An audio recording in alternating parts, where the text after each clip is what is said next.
చేసుకున్న గోసేవ, ఆ గోసేవ అంత గొప్పది. కాబట్టి చూడండి, అప్పుడు పాండవులు వచ్చి తీరుతారన్నాడు. అంటే ఎంతటి ధర్మతత్పరులో పాండవులు వాడికి తెలుసు. ఆ ధర్మాన్ని అడ్డుపెట్టి వాళ్ళని పాడి చేద్దాం అనుకుంటాడు. ఎలా సాధ్యం అవుతుంది? ఇది భీష్ముడు చెప్తున్నాడు, ద్రోణుడు చెప్తున్నాడు, తలకెక్కుతుందా? ఎక్కదు. ఇక్కడ తాను వాళ్ళని పప్పులో కాలే ఇస్తున్నాను అనుకుని తాను వేశాడు. ఎక్కడ వేశాడో భీష్ముడు చెప్తాడు.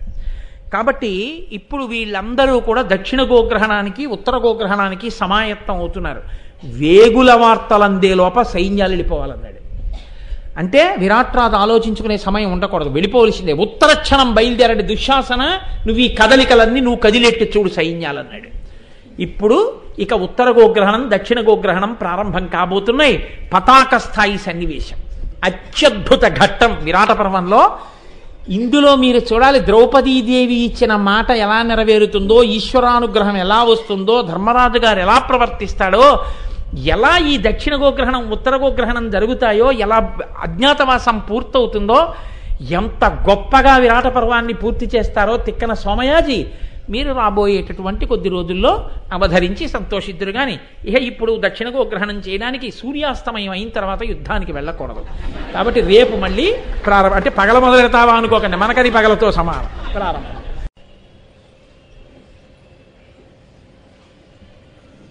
నేను నిన్నటి రోజు ఉపన్యాసం పూర్తి చేసే సమయానికి మీతో విజ్ఞాపన చేసి ఉన్నాను. ద్విముఖ వ్యూహాన్ని రచన చేశాడు దుర్యోధనుడు. ఒకటి దక్షిణ గోగ్రహణం, ఒకటి ఉత్తర గోగ్రహణం. దక్షిణ గోగ్రహణాన్ని సుశర్మ ఆధ్వర్యంలో నిర్వహింపబడుతుంది. ఉత్తర గోగ్రహణాన్ని స్వయంగా దుర్యోధనుడే పర్యవేక్షిస్తాడు. ఆవుల మందల్ని తీసుకుని వచ్చేసేటటువంటి సమస్య ఇమిడి ఉంది. కాబట్టి పాండవులు ఎక్కడ విరాట నగరంలో దాగి ఉన్నా బయటికి వచ్చేస్తారు అని ఆయన నమ్మకం. ఎందుకు అలా వచ్చేస్తారు అంటే, గోవులకు హాని కలిగితే గోవుల్ని తీసుకెళ్ళిపోతుంటే వాళ్ళు చూస్తూ ఊరుకోరు. ధర్మమునకు ఏ విధమైన భంగపాటు కలిగినా వాళ్ళు అంగీకరించేటటువంటి స్వరూపము ఉన్నవారు కారు. అందుచేత బయటికి వస్తారు అని సుశర్మ వెంటనే మరునాడే ఎలా ప్రణాళిక వేశారో అలాగే బహుళ అష్టమి నాడు తన సైన్యాన్నంతటినీ తీసుకుని ఆ విరాట్రాజు గారి యొక్క సరిహద్దులలోకి ప్రవేశించి అక్కడ మేత మేస్తున్నటువంటి ఆవుల మందల్ని తరలించుకుని తన రాజ్యం వైపుకు వెళ్ళిపోతున్నాడు. గవాధ్యక్షులు అని ఉంటారంటే ఆ గోవుల్ని పరిపాలన చేసేవారు. వాళ్ళకి కొంత యుద్ధంలో ప్రవేశం ఉంటుంది. ఎందుకంటే పూర్వం రాజుకి ఉండేటటువంటి సంపదలలో అత్యంత విలువైన సంపదగా పరిగణింపబడ్డాయి ఆ ఆవులు. కాబట్టి వాటిని రక్షించే వాళ్ళకి కూడా కించిత్ యుద్ధ ప్రవేశం ఉంటుంది. వాళ్ళు కొంత యుద్ధం చెయ్యడానికి ప్రయత్నం చేశారు. కానీ సుశర్మ చాలా గొప్ప యోధుడు, పైగా సుశిక్షితమైనటువంటి సైన్యము కలిగినటువంటి వాడు. ఆ సైన్యం యొక్క ధాటికి, దాని పరాక్రమానికి ఈ గవాధ్యక్షుడు అక్కడ ఉన్న గోపాల బాలురు ఆవుల్ని రక్షించలేకపోయారు. ఆవుల మందలని సైన్యంతో తరలించుకుని వెళ్ళిపోతున్నాడు. అవన్నీ పెద్ద పెద్ద అంబారావాలు చేస్తున్నాయి. ఆ సమయంలో వాళ్ళందరూ పరుగు పరుగున విరాటరాజు గారి యొక్క కొలువులోకి వచ్చారు. వచ్చి ఇలా వచ్చినటువంటి సుశర్మ మన ఆవుల మందలన్నింటినీ కూడా తరలించుకుని పోతున్నాడు. కాబట్టి మహారాజా, త్వరపడి మీరు బయలుదేరకపోతే మన మందలు మనకి దక్కవన్నారు. ఈ మాట చెప్పగానే విరాట్రాజు వృద్ధుడు కానీ ఉత్సాహవంతుడు. వెంటనే రథాన్ని సిద్ధం చేయమని పతాకాలు ఎత్తించి తన సోదరులైనటువంటి వారితో కలిసి ఆయన యుద్ధానికి బయలుదేరాడు. ఆయనకి శతానీకుడు, మదిరాశ్వుడు, సూర్యదత్తుడు అనబడేటటువంటి ముగ్గురు సోదరులు. వాళ్ళు ముగ్గురు కూడా మంచి యోధులు. వీళ్ళందరితోటి చాలా సైన్యాన్ని తనతో పాటు తీసుకుని వెళ్ళిపోయాడు. ఏదో నామమాత్రంగా మాత్రమే కొద్ది సైన్యం ఉంది తప్ప విరాటరాజు యొక్క నగరంలో ఉన్నటువంటి సైన్యాన్నంతటినీ తనతో తీసుకుని వెళ్ళాడు. శంఖుడనబడేటటువంటి పెద్ద కుమారుడు. ఆ కుమారుణ్ణి తీసుకుని బయలుదేరుతూ ఈ అంతఃపురంలో ఉండిపోయిన వాళ్ళు ఎవరంటే, ధర్మరాజు గారు ఉన్నారు, భీమసేనుడు ఉన్నాడు, అర్జునుడు ఉన్నాడు, నకులుడు ఉన్నాడు, సహదేవుడు ఉన్నాడు, ఉత్తర కుమారుడు ఉన్నాడు. అంటే లెక్క పెట్టడానికి వీలైనటువంటి స్థాయి కలిగిన పేర్లవి. రాజుగారి కొడుకు కనుక ఉత్తరుడు. మిగిలినటువంటి పాండవులు 5. వాళ్ళ 5 విడిచిపెట్టేశాడు. తన సైన్యంతో బయలుదేరి వెళ్ళిపోతున్నాడు. వెళ్ళిపోతున్నటువంటి సమయంలో ధర్మరాజు గారు తన సోదరులందరినీ కూడా పిలిచి నలుగురిని ఒక మాట చెప్పాడు. అంటే ప్రస్తుతంలో అర్జునుడు యుద్ధానికి బయలుదేరడానికి అవకాశం లేదు. ఎందుకంటే పేడి రూపంలో ఉన్నాడు కాబట్టి ఇంకా ఆయన యుద్ధానికి వెళ్ళడు. ఇక మిగిలిన వాళ్ళు ఎవరు వెళ్ళాలి? బహుశా మహాభారతంలో అర్జునుడు లేకుండా ధర్మరాజు గారు మిగిలిన సోదరులతో యుద్ధానికి వెళ్ళినటువంటి ఘట్టం ఈ ఘట్టం.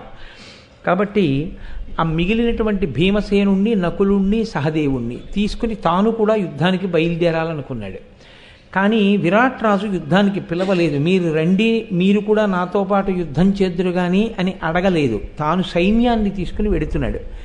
అందుకని సోదరులతో ధర్మరాజు అన్నాడు, ఈతని ఆశ్రమమున మన మెల్ల బ్రతికియున్నవారము కావున అగ్రరిపుల పాల పడకుండా విడిపింప పాడి ఇతడి నెయ్యిదు మెయ్యుదము రథరయ మెసగ మెసగ.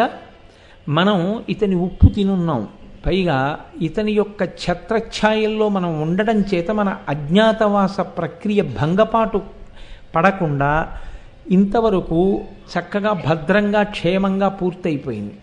ఇప్పుడు ఇతను మహాయోధులతో యుద్ధానికి బయలుదేరుతున్నాడు సుశర్మతోటి. అటువంటి వాళ్లతో యుద్ధానికి వెడుతున్నాడు కాబట్టి ఇతనికి కావలసినటువంటి సహాయం చెయ్యడం, ఇతన్ని రక్షించుకోవడం మన ప్రధాన కర్తవ్యం. కాబట్టి ఇప్పుడు మనం కూడా యుద్ధానికి వెడదాం అన్నాడు. మీరు కొంచెం జాగ్రత్తగా గమనించండి, ఇది ధర్మరాజు గారి ధర్మనిష్ట. సాధారణంగా అయితే ఇప్పుడు ఏం చేయాలంటే రొట్టె విరిగి నేతిలో పడింది అని అనుకోవాలి. రాజు పిలవలేదు, గొడవ వదిలిపోయింది. రాజు పిలిచాడు అనుకోండి, రానడానికి వీల్లేదు. యుద్ధానికి వెళ్ళిన తర్వాత ఏమో వాళ్ళ తేజస్సులు ఇప్పుడు గుర్తు పట్టడానికే కదా దక్షిణ గోగ్రహణం. చిట్ట చివరకు వచ్చేసింది.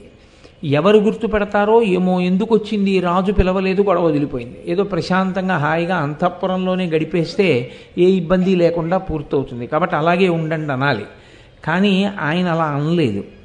అది ఆయన యొక్క ధర్మం. ఆయన కృతజ్ఞత కలిగినటువంటి వాడు, ప్రత్యుపకార బుద్ధి కలిగినటువంటి వాడు. ఒకరు అడగక్కర్లేదు. మనం ఈయన ఉప్పు తిన్నాం, పైగా ఇతను యుద్ధానికి వెడుతున్నాడు. ఇప్పుడు మనం ప్రత్యుపకారము చెయ్యాలి. ఇతని ఆశ్రమమున మన మెల్ల బ్రతికియున్నవారము కావున అగ్రరిపుల పాలు పడకుండా విడిపింప బాడి. పెద్ద పెద్ద శత్రువుల బారిన ఇతను పడిపోకుండా రక్షించాలన్నాడు. పెద్దలైన వారి నోటి వెంట ఒక మాట వచ్చిందనుకోండి, అది పరమ యథార్థమైపోతుంది. ఎందుకంటే వారి యొక్క భక్తి తత్పరత, వారి ఈశ్వరోపాసన అటువంటిది. అందుకే సాధారణంగా వాళ్ళకు వచ్చినటువంటి ఊహలు, వాళ్ళ నోటి వెంట వచ్చిన మాటలు ఉత్తినే పోవు. అందుకే ఎప్పుడూ ఒక మాట చెప్తూ ఉంటారు, పెద్దలకి కోపం తెప్పించకండి అంటారు. ఎందుకంటే మీరు నిష్కారణంగా కోపం తెప్పించారనుకోండి, ఆయన ఏదో ఒక మాట అన్నాడు అనుకోండి, అది నిజమై కూర్చుంటుంది. అందుకని కోరి కోరి పెద్దలకి కోపం తెప్పించకూడదు. ఎంతసేపు వాళ్ళ అనుగ్రహాన్ని పొందే ప్రయత్నం చెయ్యాలి, కానీ వాళ్ళని విసిగించడం, వాళ్ళకి కోపం తెప్పించడం, ఇటువంటి ప్రయత్నాల జోలికి వెళ్ళకూడదు. మీరు విరాట పర్వంలో ఒక రహస్యాన్ని గమనించండి. అసలు ధర్మరాజు గారి నోటి వెంట ఈ మాట రావడానికి వెనకాతల ఇంకొకరి మాట కూడా ఉంది. ద్రౌపదీదేవి, ఆవిడ 13 రోజులేనమ్మా ఇంకా మిగిలింది, నీ అంతఃపురంలో నాకు చోటు ఇయ్యి, 13 రోజులు అయిన తర్వాత వెళ్ళిపోతాను అని అడిగితే, ఎందుకందో తెలియదు కానీ కాకతాళీయంగా ఈశ్వరుడు పాండవుల వంటి మహాపురుషులకు ఆశ్రయం ఇచ్చినటువంటి పుణ్యాన్ని అడ్డుపెట్టి విరాటరాజుని, ఉత్తర కుమారుణ్ణి బతికించాలనుకున్నాడో ఏమో. ద్రౌపదీదేవి దగ్గర సుదేష్ణ ఒక మాట అంది. ఆవిడ అన్నది ఒక ఉద్దేశ్యంతో, ద్రౌపదీదేవి అన్నది ఒకటే ఉద్దేశ్యంతో. ఆమె ఎందుకందంటే ఈమె చాలా అందగత్తె, ఈమె వెంట పురుషులు పడిపోతారు. పడిపోయినప్పుడు ఈమె ప్రమాదం తీసుకొస్తుంది. నా భర్త జోలికి, నా కొడుకు జోలికి మాత్రం వెళ్ళకు సుమా అంది. అంటే ఇది ఒక రకంగా తన భర్తని, తన కొడుకుని తాను అనుమానించడమే. అయినా వాళ్ళకి ఇబ్బంది కలగకూడదు అని ద్రౌపదిని యాచించింది, వాళ్ళ జోలికి వెళ్ళవద్దని. ద్రౌపదీదేవి అంది, వాళ్ళకి నా రక్ష, నేను వాళ్ళని రక్షిస్తానంది. ఒక మహాపతివ్రత నోటి వెంట వచ్చినటువంటి మాట ఉత్తినే పోవడానికి వీల్లేదు. యథార్థానికి విరాట్రాజు మరణించవలసిన సమయం ఆసన్నం అయిపోయింది. ఆ రోజు యుద్ధంలో విరాట్రాజు మరణిస్తాడు. కానీ పిలవకపోయినా ధర్మరాజు గారి నోటి వెంట ఏ మాట వచ్చిందో చూడండి. అగ్రరిపులా అన్నాడు. పెద్ద పెద్ద శత్రువుల జోలికి వెడుతున్నాడు. హఠాత్తుగా వెడుతున్నవాడు విరాట్రాజు, వ్యూహం పన్ని వస్తున్నవాడు సుశర్మ. కాబట్టి ఏమి ఇబ్బంది పడతాడో ఏమో. ఇతని ఉప్పు తిని మనం క్షేమంగా ఉన్నాం, ఇప్పుడు ఇతని క్షేమం చూడడం మన కర్తవ్యం, కాబట్టి మనం వెడదామన్నాడు. ఒక మనిషిగా పుట్టినవాడికి ఉండవలసిన ఆలోచన చెప్తున్నారు. సాధారణంగా ఇతరులకు బాగున్నంతకాలం మనం వాళ్ళతో కలిసి తిరుగుతాం. వాళ్ళకి ఏదైనా ఆపద వచ్చిందనుకోండి, వాళ్ళు మనని విస్మరించి ఉంటే అదే మనకు వరం అనుకుంటాం తప్ప, ఇబ్బంది పడైనా సరే వాళ్ళకి ప్రత్యుపకారం చెయ్యడం కోసం సిద్ధపడగలిగినటువంటి మనస్థితి అందరికీ ఉండదు. అది చాలా గొప్ప విషయం. నాకు ఒక విషయానికి ఒక్కొక్కసారి నాకే సిగ్గేస్తుంటుంది. నన్ను ఎందరో మా ఇంటికి వచ్చి, ఒక్కసారి గురువుగారు మా ఇంటికి వచ్చి పెళ్ళికి అక్షతలు వేసి వెళ్ళిపోండి, కారు పట్టుకొస్తాం, 2 నిమిషాలు మిమ్మల్ని ఇబ్బంది పెట్టాం, వచ్చి అక్షతలు వేసి వెళ్ళండి చాలంటారు. కానీ నాకుండే కొన్ని ఇబ్బందుల చేత అలా సమర్థించుకోవడం కూడా తప్పేనేమో. నేను చాలా శుభకార్యాలకి వెళ్ళలేకపోతూ ఉంటాను. కావాలని మాత్రం కాదు, అవి ఎలాగోలా ఎగ్గొట్టేద్దామన్నది నా ఉద్దేశ్యం కాదు. ఏ పాటి అవకాశం ఉన్నా వెడతాను, కానీ కొన్నింటికి నేను వెళ్ళలేకపోతూ ఉంటాను, బతిమాలినా కూడా. కానీ నా కూతురు పెళ్లి విషయంలో ఇప్పటి వరకు నా దగ్గరికి ఎందరో వచ్చారు. గురువుగారు మార్చి 11 పాప పెళ్ళి కదా అని. అవును, మేము అందరం వస్తున్నాం, చాలా సంతోషం, మీ అందరూ రావాలనే నా కోరిక అంటే వాళ్ళు వెంటనే ఇప్పటిదాకా ఒక్కరు ఈ మాట అనని వాళ్ళు లేరు. ఏమంటారంటే, మేము రావడం కాదు, మాకేమైనా పని చెప్పాలి మీరు. ఎంత కృతజ్ఞతాభావం అండి, ఎంత ప్రత్యుపకార బుద్ధి అండి. ధర్మరాజు వారసులు కలిగినటువంటి దేశం ఈ దేశం. పెళ్ళికి రావడం కాదు, మేము ఏం పని చెయ్యం అంటే, నేను విని విని విని విని ఒక్కటే నేర్చుకున్నాను. ఏమిటో తెలుసా మీరు చెయ్యవలసిన పని? నేను ఇట్నుంచటు ఎటు తల తిప్పినా మీ అందరూ సభలో కనపడుతుంటే చాలు, నాకు సంతోషం, అదే మీకు పని అంటుంటారు. అంటే ప్రత్యుపకార బుద్ధి ఈ జాతి లక్షణం. రామాయణంలో కూడా ఇదే అంటాడు, కృతేచ ప్రతికర్తవ్యం యశధర్మ సనాతన స్వయం తత్ప్రతికారార్థి తత్వసమ్మానమర్హసి అంటారు. మహానుభావుడు శిబి చక్రవర్తి పరోపకారం కోసం తొడని కోసి ఇచ్చేశాడు. అసలు రంతిదేవుడి యొక్క ఉపకారం అసలు స్మరించడమే, అసలు మనసులో దాన్ని పట్టుకోవడమే ఆశ్చర్యంగా ఉంటుంది, అంతటి పరోపకారం. కిష్కింధకాండలో లక్ష్మణమూర్తి అంటాడు, బ్రహ్మగ్నేచ సురాపేచ చోరీ భగ్నవ్రతే తథా నిష్కృతిర్విహితా సిద్ధి కృతఘ్నో నాస్తి నిష్కృతి అంటాడు. బ్రహ్మహత్య చేసిన వాడికి, సురాపానం చేసిన వాడికి, వ్రతభంగం చేసిన వాడికి నిష్కృతి ఉందేమో, కానీ ఉపకారమును పొంది మరిచిపోయి ప్రత్యుపకారము చెయ్యకుండా ఉన్నవాడికి మాత్రం నిష్కృతి లేదంటాడు. పరోపకారం అన్నది సనాతన ధర్మము యొక్క జీవనాడి. అంతగా ఉపకార బుద్ధితో జీవిస్తారు ఈ జాతి ప్రజలు. కాబట్టి చూడండి ఎంత గొప్ప మాట అంటున్నాడో, నేను రక్షించాలి, అందుకని మనం బయలుదేరదాం.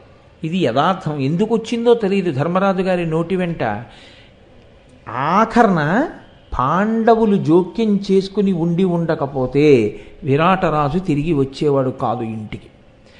కాబట్టి ఇప్పుడు తానే విరాట్రాజు దగ్గరికి వెళ్ళాడు. వెళ్ళి ఒక మాట చెప్తున్నాడు. ఆయన ఇంకా యుద్ధానికి వెళ్ళిపోతాడు, రథం ఎక్కేశాడు. ఆయన దగ్గరికి వెళ్ళి, ఒక ఋషి చేత ఆయుధ సముత్కుర మెల్లను సప్రయోగమంత్రకముగనభ్యసించి తిని సమరంబునకున్ గొరయైన వాడ గో ప్రకరములన్ మరుల్చుటకు బంధులు నీవును పోవా నాకు ఇంటికడన ఉనికి పాడియే ఘటింపగా పంపు రథంబు సయ్యనన్. మహారాజా, నేను పూర్వం ఒక ఋషి చేత కొన్ని అస్త్రములను ప్రయోగం చేయడం, ఉపసంహారం చేయడం నేర్చుకున్నాను. కాబట్టి నేను యుద్ధానికి పనికొచ్చేటటువంటి స్వరూపం ఉన్నవాడిని, నాకు ఆ సమర్థత ఉంది. గోవులను తరలించుకుని వెళ్ళిపోతున్నారు వాళ్ళు. కాబట్టి ఒక సన్యాసికి అది పరమధర్మం. గోవుని కాపాడడం ఎవరికైనా ధర్మం. అది అన్ని ఆశ్రమాల వాళ్ళకి ధర్మం గోవుని కాపాడడం. కాబట్టి గోవుల్ని తరలించుకుని వెళ్ళిపోతున్నారు. అటువంటప్పుడు ఈశ్వరుడు నాకు ఇచ్చిన శక్తిని వినియోగించి నేను గోవుని కాపాడకపోతే అధర్మం అవుతుంది. కాబట్టి నేను ఋషి చేత అస్త్ర ప్రయోగ ఉపసంహారములను నేర్చుకుని ఉన్నవాణ్ణి కాబట్టి, ఆ మంత్రములను ఉపదేశము పొందినవాణ్ణి కాబట్టి, మీ అందరూ బంధుగణంతో సహా వెళ్ళిపోతుంటే ఆ యుద్ధానికి నేను ఒక్కడిని ఇంట్లో కూర్చుని ఏం చేస్తాను? కాబట్టి నన్ను కూడా నీతో తీసుకెళ్ళు, నాకొక్క రథాన్ని ఏర్పాటు చేయి, నేను కూడా వస్తానన్నాడు. ఆయన అడిగింది ఇంకేం లేదు, ఒక రథాన్ని ఇమ్మని అడిగాడు. ఏ ధర్మరాజు అండి! కొన్ని లక్షల రథములను నడిపించగలిగిన వాడు ఒక రథాన్ని అడిగాడు. అంటే మనం వెళ్ళి ఆయన మళ్ళీ రథం అడిగి అనేస్తారు చటుక్కుని. కానీ అలా అనుకోవడానికి ఆయన ఆ స్థితికి కిందకి దిగడానికి ఆయన వెనకాడలేదు. ఎంతకి కిందకి దిగినా పర్వాలేదు, నేను ప్రత్యుపకారం చెయ్యగలిగితే చాలు. ఇది ఆయన లక్షణం. ఈ లక్షణానికి, ఈ ఉపకారానికి మనమందరం వారసులం. ఈ ప్రత్యుపకార బుద్ధి అన్నది ఎంత ముఖ్యమైనదో మనం గమనించదముగాక. ఈ మాట చెప్తే చాలా సంతోషించాడు విరాట్రాజు గారు. ఆయనకి అసలు కంకుభట్టుని చూస్తేనే సంతోషం. కాబట్టి వెంటనే ఒక రథాన్ని ఏర్పాటు చేయమని శతానీకుడితో చెప్పాడు. ఆయన అన్నాడు, ఆగాగు, నేనే కాదు నీతో ఒక మాట చెప్పాలి. మన వలలుండు లావున బంటుతనమున జనులిరుంగగసడి సన్నవాడు మంచి మగండు దామగ్రంథి అసమ సంగ్రామ కేళీగాఢ కౌతుకుండు వినుము తంత్రీపాలుడును దుర్దమారాతి మర్దన చాతుర్య మహితభుజుడు మున్నును వీరలు మువ్వురు కడకల కొలదులే నిరుగుదు కొంత కొంత యొక్క దగునట్టి ఉరదంబు నిల్చి వీరి ననికి దోకొనిపోక కార్యంబు నాకు చూడ అనవుడు మిదినీషుండు హర్ష నిర్భరాత్మకుడై శతానీకు చూచి. మహారాజా, మన అంతఃపురంలో వంటలవాడున్నాడు వలలుడు. నేను పూర్వం ధర్మరాజు గారి దగ్గర పనిచేసినప్పుడు ఈ వలలుడు కూడా అక్కడే వంటమాడిగా పనిచేశాడు. నువ్వు కూడా చూసావుగా, దున్నపోతులతోటి, అడవి దున్నలతోటి, పులులతో, సింహాలతో, మల్లయోధులతో పోరాడుతుంటాడు. జగజ్జెట్టి, మంచి బలం ఉన్నవాడు. ఇతను ధర్మరాజు గారితో కలిసి యుద్ధాలకు వెళ్ళడం నేను చూశాను. మంచి యోధుడు, యుద్ధంలో పనికొస్తాడు. కాబట్టి భీముడికి కూడా, వలలుడికి కూడా ఓ రథం ఇచ్చేసి. ఇంకా దామగ్రంథి, తంత్రీపాలుడు, వాళ్ళిద్దరూ కూడా మంచి యోధులు, మంచి విలుకాండ్రు. వాళ్ళకి కూడా 2 రథాలు ఇస్తే నీకు యుద్ధంలో అక్కరకొస్తారు.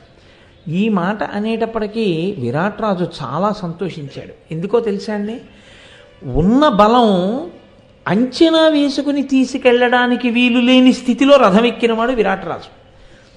యుద్ధానికి వెళ్ళడం అంటే భోజనానికి వెళ్ళడం లాంటిది కాదు. ఎందుకంటే ఏదోనండి అలా వెళ్ళొచ్చేయడమే సంతోషంగా అంటే ఎవరైనా బయలుదేరచ్చు. అది యుద్ధం. వెళ్ళిన తర్వాత ప్రాణములతో ఉండొచ్చు, ప్రాణములే పోవచ్చు. కానీ యుద్ధంలో ఏమిటంటే ఇంకొక 10 మందిని చంపేవాడు దొరకడమే యుద్ధానికి కీలకం. అదే యుద్ధం యొక్క విజయాన్ని నిర్ణయం చేస్తుంది. కాబట్టి ఇంత బలగం నా ఇంట్లోనే ఉంది, అంతఃపురంలో. నేను విస్మరించాను. నాకు సమయానికి వచ్చి జ్ఞాపకం చేశాడు. అడిగింది ఒక్క 4 రథాలు, 4 మహాయోధుల్ని తీసుకొస్తున్నాడు. చాలా గొప్ప విషయం రా అనుకున్నాడు. అనుకుని వెంటనే తమ్ముడు శతానీకుడిని పిలిచి 4 రథాలు ఏర్పాటు చేయమన్నాడు.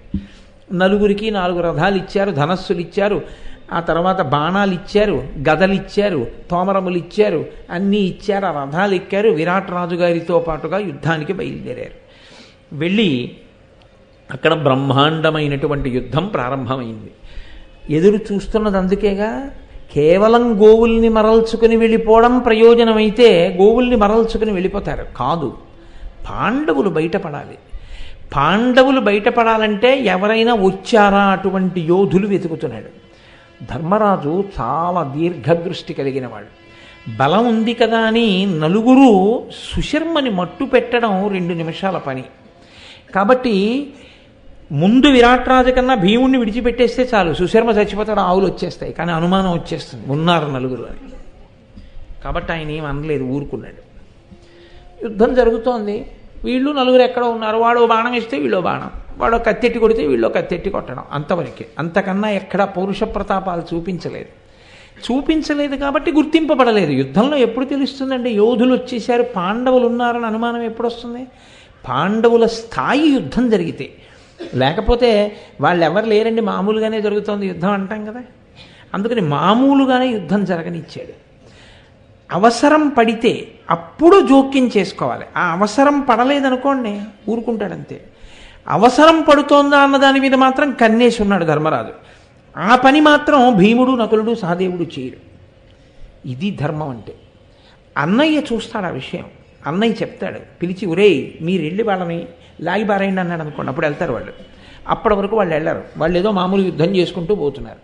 ఈలోగా విరాట్ రాజు, సుశర్మ ఎదురుపడ్డారు ఒకళ్ళకొకళ్ళు. ఎదురుపడి ఇద్దరి మధ్య తీవ్రమైనటువంటి యుద్ధం జరిగింది. అకస్మాత్తుగా విరాట్ రాజు గారి రథాన్నంతటినీ కూడా సుశర్మ సైన్యాలు చుట్టుముట్టి కన్ను మూసి కన్ను తెరిచే లోపల ఆయన రథచక్రాలు పడగొట్టారు, గుర్రాలు చంపేశారు, ఆ సారథిని చంపేశారు, ఆ పతాకాన్ని పడగొట్టేశారు. సుశర్మ ఒక్క దూకి విరాట్ రాజు గారి యొక్క రథం మీదకి ఆయన్ని ఒడిసి పట్టి బందీగా చేసి తన రథం మీద కూర్చోబెట్టుకుని తీసుకెళ్ళిపోతున్నాడు. శంఖాలు మోగాయి, విజయదుందుబులు మోగాయి, రాజు పట్టుబడిపోయాడు, తీసుకెళ్ళిపోతున్నాడు. ఇప్పుడు చూశాడు ధర్మరాజు గారు, ఇప్పుడు కావాలి, అవసరం వచ్చింది, వెళ్ళిపోతున్నాడు. విరాట్ రాజుని తీసుకెళ్తున్నాడు. భీముణ్ణి పిలిచాడు, నకుల సహదేవుల్ని పిలిచాడు. ఒరే, విరాట్ రాజుని తీసుకెళ్ళిపోతున్నారు, మనం ఉండగా అలాంటి పని జరగడానికి వీలు లేదు, కాబట్టి వెళ్ళి సుశర్మని ఓడించండి, చంపేయమని చెప్పలేదు, ఓడించి విరాట్ రాజుని తీసుకొచ్చేయండి అన్నాడు. అంతే. ఇంకెంత సంతోషం భీమసేనుడికి. వెంటనే పక్కకి వెళ్ళిపోయి గబగబా ఒక మహావృక్షాన్ని పెరికేస్తున్నాడు. ధర్మరాజు నవ్వుతూ అన్నాడు, ఇదే వచ్చింది భీమసేన, అంతంత చెట్లు పీకేస్తే ఏమంటారు? దేవుడు వచ్చాడని చెప్పేస్తారు. నీకే అలవాటు. ఉత్తరక్షణం ఆ సైన్యంలో ఒక వ్యక్తి అకస్మాత్తుగా ఒక మహావృక్షాన్ని పెకలించి భుజం మీద వేసుకొచ్చి కొట్టేశాడు సుశర్మనంటే భీముడే, అయిపోయింది అజ్ఞాతవాసం. అలా వెళ్ళకు, మామూలు యోధుళ్ళ వెళ్ళి సామాన్య యోధుడిలా వెళ్ళి యుద్ధం చేసి తీసుకురా విరాట్ రాజునన్నాడు. అలాగేనన్నాడు.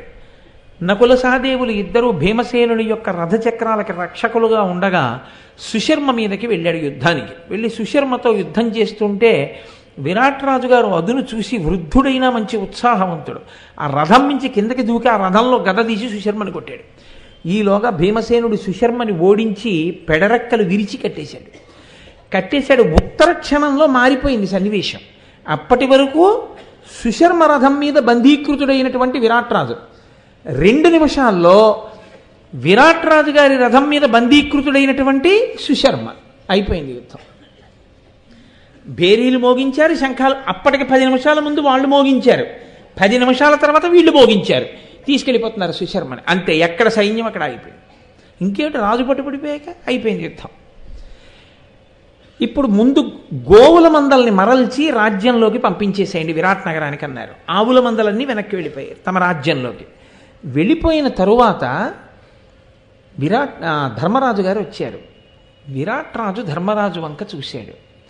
చూసి రథం మించి కిందకి దిగే అన్నాడు, మానము ప్రాణము కాచితివి, దీనికి సరిగాగా నీ మదికి ప్రియమొసగంగా నాకు చేయనయ్యడు, దాని నెరుగుగాన మత్పదము గైకొనవే. నా గౌరవం పోయింది, నేను ఎప్పుడు బంధీకృతుడనైపోయానో అప్పుడే నా గౌరవం అంతా పోయింది. పరాయి రాజుకి దక్కాను కాబట్టి ఇంకొక 10 అడుగులు వేసిన తర్వాత నా కంఠం కోసేస్తాడు, లేదా నన్ను తీసుకెళ్ళి కారాగారంలో పెడతాడు. ఇక బతికినా చచ్చినట్టే లెక్క, ఎంతో కాలం ఉండను. నా మానము ప్రాణము 2 కాపాడావు, మానము ప్రాణము కాచితివి, దీనికి సరిగాగా నీ మదికి ప్రియమొసగంగా నాకు చేయనయ్యడు. ఇప్పుడు నీ మనసుకి ప్రీతికరమైనటువంటి పని ఏదైనా నేను చెయ్యాలి, ప్రత్యుపకారం. నాకేం తెలియట్లేదు, నాకేం చెయ్యాలో అర్థం కావట్లేదు. అసలు నా మీద నీకెందుకు ఇంత ప్రేమ, నన్ను ఎందుకు కాపాడావు? నాకు చాలా ఆశ్చర్యంగా ఉంది. నీకు ప్రత్యుపకారం నేను చెయ్యలేను, ఒక్క కోరిక కోరుతాను, తీరుస్తావా?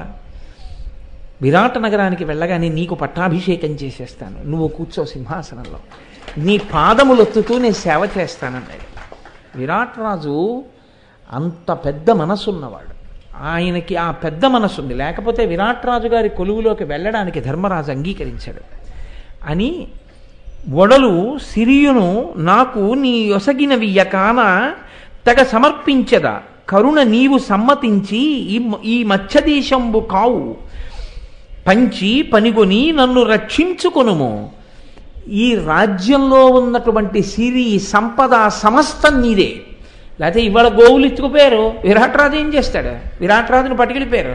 కాబట్టి రాజు లేని రాజ్యం వచ్చి కొన్ని నెలలు దోచేసుకుంటారు, అయిపోయిందంతే అక్కడతో. ఇంకా మత్స్యదేశం ఎక్కడుంది? ఇంకా లేదు. మత్స్యదేశమన్న పేరు వినపడకుండా విరాట్ రాజు గారన్న రూపుమాసిపోవలసినటువంటి నా స్వరూపాన్ని నువ్వు నిలబెట్టావు. నిలబెట్టి ఇవాళ నా దేశపు సిరి సంపదలు అన్నవి నిలబడేటట్టుగా అనుగ్రహించావు. కాబట్టి నాదొక్క కోరిక, నువ్వు రాచరికం స్వీకరించు, నిన్ను కొలిచి నిన్ను సేవించి నేను ధన్యుడనవుతాను. కాబట్టి ఓ కంకభట్ట నువ్వు రాజ్యాన్ని స్వీకరించు అన్నాడు. అంటే ఆయన నవ్వి అన్నాడు, నాకు రాజ్యం ఎందుకయ్యా, నువ్వే రాజ్యం చెయ్యి, నేను చక్కగా నీ దగ్గర ఇలాగే కొలువు చేస్తూ ఉంటాను, కానీ నువ్వు వరం కోరుకోమన్నావు కాబట్టి నేను ఒక్క 2 వరాలు అడుగుతాను ఇమ్మన్నాడు. ఎంత వినయంగా మాట్లాడతాడో చూడండి ధర్మరాజు గారు. ఇది మనిషికి చాలా చాలా అవసరం. ఎదగడం గొప్పతనం కాదండి, ఎదగడం ఈశ్వరానుగ్రహం. ఏదో దీనివల్ల నేను ఎదిగాను అని ఎవరైనా చెప్తే అంతకన్నా అప్రయోజకమైన మాట ఇంకోటి లేదు. ఆ విభూతి నీది కాదు, నీకు ఆ విభూతి నీ సొంతం అయితే అది నీదే అని నువ్వు అనుకుంటే అలాంటిది తనదిగా చేసుకోవడానికి చాలామంది సిద్ధంగా ఉన్నారు. నేను ఒక్క మాట చెప్పాలంటే, నేను ఒక ఉపన్యాసం చెప్తుంటే మీరు ఇన్ని వేల మంది వచ్చి కూర్చుంటున్నారు. మీకు నాలా ఉపన్యాసం చెప్పాలి అని కోరిక పుట్టింది అనుకోండి, నేను ఇది చేస్తే నేను ఇలా చెప్పగలిగాను అని నేను చెప్పాను అనుకోండి, మీరెందుకు చేయరా పని? మీకు ఇలా కూర్చుని చెప్పాలని లేదా? నిజం చెప్పండి. ఉంటుంది. మనకి అలా చెప్తే ఎంత బాగుండో, మనం అలా చెప్పగలమా అనిపిస్తుంది. అంటే నేను సమర్థుడనని నేను అంటలేదు, కానీ మనం కూడా అలా రామాయణ భాగవత భారతాలు చెప్పుకోగలిగితే మన జన్మ ధన్యం కదా అనిపిస్తుంది. మీరు నన్ను అడిగారు అనుకోండి, వచ్చి ఏం చేస్తే మీరు ఇది చెప్పగలుగుతున్నారు అని అడిగారు అనుకోండి, నేను ఇది చేశానందుకు చెప్పగలుగుతున్నాను అన్నాను అనుకోండి, అంతకన్నా మూర్ఖపు మాట ఇంకోటి ఉంటుందా?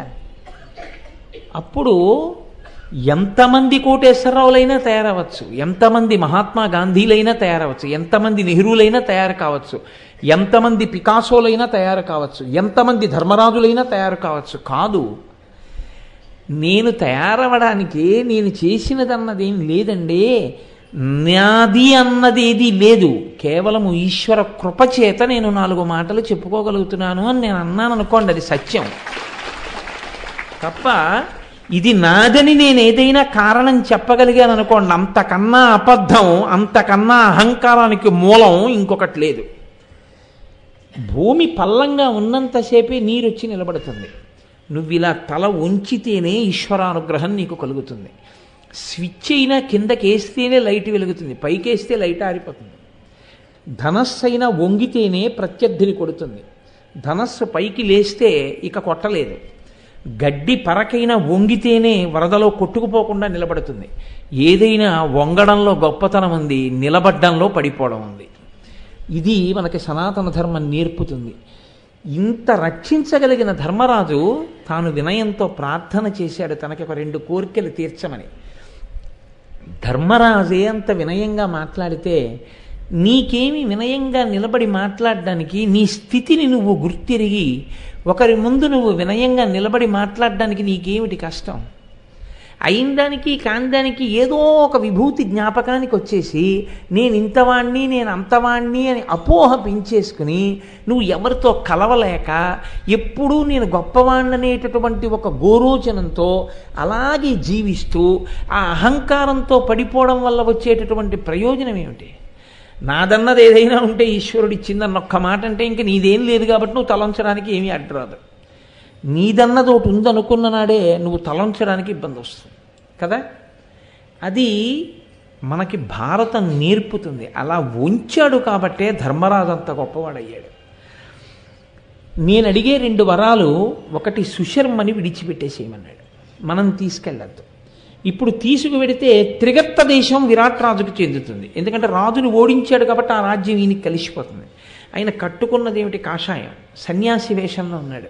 సన్యాసి ఎప్పుడూ ఏం మాట్లాడాలి? భూతదయే మాట్లాడాలి. యుద్ధం వచ్చింది, గోవుల్ని మరల్చాలి, హింస జరిగింది, అది ప్రధాన ప్రయోజనానికి అనుషంగిక ప్రయోజనం, తప్పదప్పుడు ఇంకా. కానీ ఇప్పుడు యుద్ధం అయిపోయింది, సుశర్మని బందీకృతుడిగా తీసుకెళ్ళడం ఎందుకు? కాబట్టి సుశర్మని విడిచిపెట్టేసేయి, అతని సైన్యాన్ని విడిచిపెట్టేసేయి, వాటి జోలికి వెళ్ళొద్దన్నాడు. విడిచిపెట్టేశాడు. ఇప్పుడు అనుమానం వస్తుందా సుశర్మకి? అనుమానం రాదు. రాజు దగ్గర పనిచేసేవాళ్ళు రాజుని విడిపించుకోవడం ధర్మం, అంతకన్నా వాళ్ళు ఎవరిని చంపారు? చూస్తుండగా ఒక్క నిమిషంలో కొన్ని లక్షల మందిని చంపేశారనుకోండి, సైన్యం అన్నది లేకుండా చేసేశారనుకోండి, అనుమానం వచ్చి తీరుతుంది. కాబట్టి వాళ్ళు విరాట్ రాజు గారిని విడిపించుకోవడానికి ఎంతమందిని చంపితే సరిపోతుందో అంతమందిని చంపుకుంటూ వెళ్ళారు. అది విచిత్రం. భీముడు 2000 రథాలు విరగొట్టాడు, నకులుడు 700 రథాలు, సహదేవుడు 300 రథాలు, తన తమ్ముళ్ళ దారికి అడ్డొస్తున్న 1000 మంది యోధుల్ని ధర్మరాజు పడగొట్టాడు అంతే. ఇప్పుడు తమ ప్రయోజనాన్ని సాధించుకున్నారు, విరాట్రాజుని విడిపించారు. అప్రమేయమైన పౌరుష పరాక్రమాలు బయట పడకుండా చూసుకున్నారు.